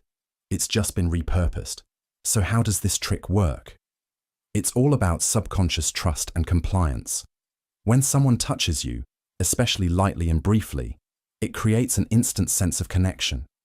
You might not consciously notice it, but your brain does. It registers warmth, familiarity, even authority. In fact, research shows that when a doctor lightly touches a patient's arm while giving a diagnosis, the patient is more likely to believe them and follow their advice. It's the same reason politicians shake hands obsessively and salespeople make subtle, reassuring contact. Now here's where it gets dark. This effect works even when you don't want it to. Studies have shown that even unwanted touch, when not overtly aggressive, can lower a person's ability to resist persuasion. Criminals, con artists, and manipulators use this to their advantage. A cult leader might place a hand on your shoulder while speaking, making you feel indebted to them. A skilled interrogator might use a light touch on the arm to make you more likely to reveal information. Even scammers use touch, often brushing against their targets while talking, subtly making them more cooperative. This technique is also used in power dynamics. Ever noticed how powerful people in business or politics will place a hand on someone's back as they walk through a door? That's not just a friendly gesture, it's a display of dominance. They are, quite literally, guiding the other person, showing who's in control. And more often than not, the person being touched subconsciously accepts that control. And yet, here's the most disturbing part. It works even when you know about it. Even now, after hearing all of this, your brain is still wired to respond to touch the way it always has. The next time someone touches your arm, your mind will still associate it with warmth, trust, or authority. You might question it later, but in the moment, your defenses are already lowered. So the next time you feel a hand on your shoulder, a fleeting touch on your arm, or an unfamiliar warmth in a handshake, ask yourself, was that an accident? Or was it a calculated move to make you just a little more obedient? The foot and mouth effect. Most people think that being polite and friendly will always work in their favor. But what if I told you that simply making small talk, expressing warmth, or even asking someone how they're doing could make you more vulnerable to manipulation? This is where the foot and mouth effect comes into play. A psychological trick that exploits our own need to be perceived as kind, agreeable, and emotionally invested. And once someone knows how to use it against you, they can shape your decisions without you even realizing it. One of the most well-documented examples of this effect comes from a study conducted by social psychologists Howard and Gengler. They found that when people were first asked a simple, seemingly harmless question, like, "How are you feeling today?" they were significantly more likely to comply with a later request, even if that request had nothing to do with the conversation. This is because once someone verbalizes something about themselves, especially something positive, they subconsciously feel the need to maintain that image through their actions. If you tell someone you're having a good day, it becomes harder to refuse a favor right after, because denying them would contradict the positivity you just expressed. This trick is widely used in sales, negotiations, and even interrogations. A skilled salesperson won't just jump into their pitch. Instead, they'll start with light conversation, asking about your day, or making small personal observations. The moment you respond with something like, "I'm doing well, thanks for asking," you've unknowingly put yourself in a psychological trap. You now feel the need to remain consistent with the friendly, cooperative persona you just projected. So when they ask if you'd like to just take a quick look at a product or consider an option, you're far more likely to comply, even if you originally had no intention of doing so. In high-stakes environments, like police interrogations or intelligence gathering, this trick becomes even more sinister. Interrogators might begin with harmless, casual questions designed to get the suspect talking in a relaxed and cooperative manner. Once the person starts responding positively, they unconsciously want to maintain that cooperative stance, making it easier for interrogators to extract information or subtly lead them toward a confession. It's a psychological doorway. Once you step through, it's hard to turn back without feeling like you're contradicting yourself. But why does this happen? The foot-in-mouth effect works because humans are deeply wired for consistency. Once we say something out loud, especially in front of others, we feel an internal pressure to align our actions with our words. Social norms reinforce this behavior, making us uncomfortable with seeming dishonest, rude, or contradictory. If you say, "I love helping people," and someone follows up with a request for help, rejecting them feels like you're going against your own nature, even if helping them was never part of your plan. This tactic isn't just used on individuals, it works on large-scale manipulation as well. Political campaigns and propaganda often begin by getting the public to agree with simple, seemingly harmless statements like, "We all want a better future." Once people acknowledge that idea, they're primed to support more specific policies that align with it, even if those policies weren't something they originally agreed with. By getting people to say yes to broad, agreeable ideas first, they can subtly guide them toward more extreme commitments later on. So, how do you protect yourself from falling into this trap? The first step is recognizing when it's happening. If a conversation starts with an unusually friendly or probing question before leading into a request, take a mental step back. Remind yourself that just because you express positivity doesn't mean you owe anything in return. Learn to separate polite conversation from compliance, and don't let your own words be used against you.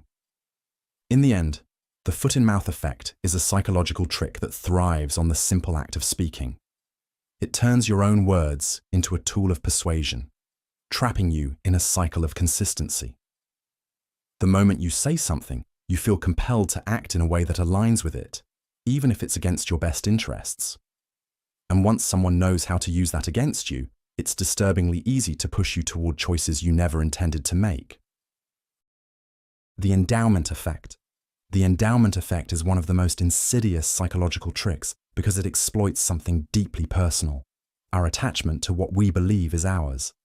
Once we own something, even for a short time, we assign it more value than it objectively deserves. This quirk in human behavior can be used to manipulate decisions, emotions, and even financial choices in ways most people never see coming. Imagine this. You walk into a store and a salesperson hands you an expensive-feeling pen, telling you to test it out. As you roll it between your fingers, writing a few lines, it starts to feel like yours. Suddenly, when the price is revealed, it seems reasonable, even if you never intended to spend that much on a pen. That's the endowment effect at work. Simply touching or using something tricks your brain into believing you own it, making it harder to let go. But it doesn't stop with physical objects. The endowment effect is weaponized in everything from marketing to high-stakes negotiations. Free trials, test drives, and limited-time demos all work because they create a sense of ownership before you've spent a dime. Once something feels like yours, giving it up feels like losing a part of yourself. Retailers know this, which is why they let you borrow their products before committing. It's even more dangerous when applied to ideas and beliefs. People become irrationally attached to opinions simply because they've held them for a long time. This is why changing someone's mind, even with undeniable facts, is so difficult. If they feel ownership over a belief, letting go of it feels like a personal loss. The endowment effect also plays a role in relationships. People stay in toxic friendships and unhealthy romances because they feel invested. They've spent years building something, and the thought of walking away feels like losing everything. But the truth is, that's just the illusion of value. The same trick that convinces you an old, broken phone in your drawer is worth more than it actually is. When this trick is used strategically, it can be devastating. Cults, con artists, and manipulative leaders rely on it to keep followers locked in. By making people feel like they own their choices, their place in a group, or even their suffering, they make escape feel impossible. The deeper the investment, the stronger the illusion of value. And here's the most unsettling part. The endowment effect works even when you know about it. It doesn't matter if you're aware of the trick, your brain still clings to what feels like it belongs to you. The only way to break free is to recognize when you're valuing something more just because it's in your possession. Because sometimes what feels precious is just a well-placed illusion. Mind control. What if I told you that your thoughts, your beliefs, your opinions, even your memories could be rewritten? That right now, without realizing it, someone could be bending your mind to their will. No force, no obvious manipulation, just subtle, calculated influence. Sounds like science fiction, right?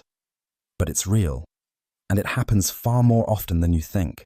Take the Stanford Prison Experiment, one of the most infamous psychological studies ever conducted. In 1971, researchers at Stanford University recruited 24 ordinary students, dividing them into guards and prisoners for a simulated prison. No one was forced.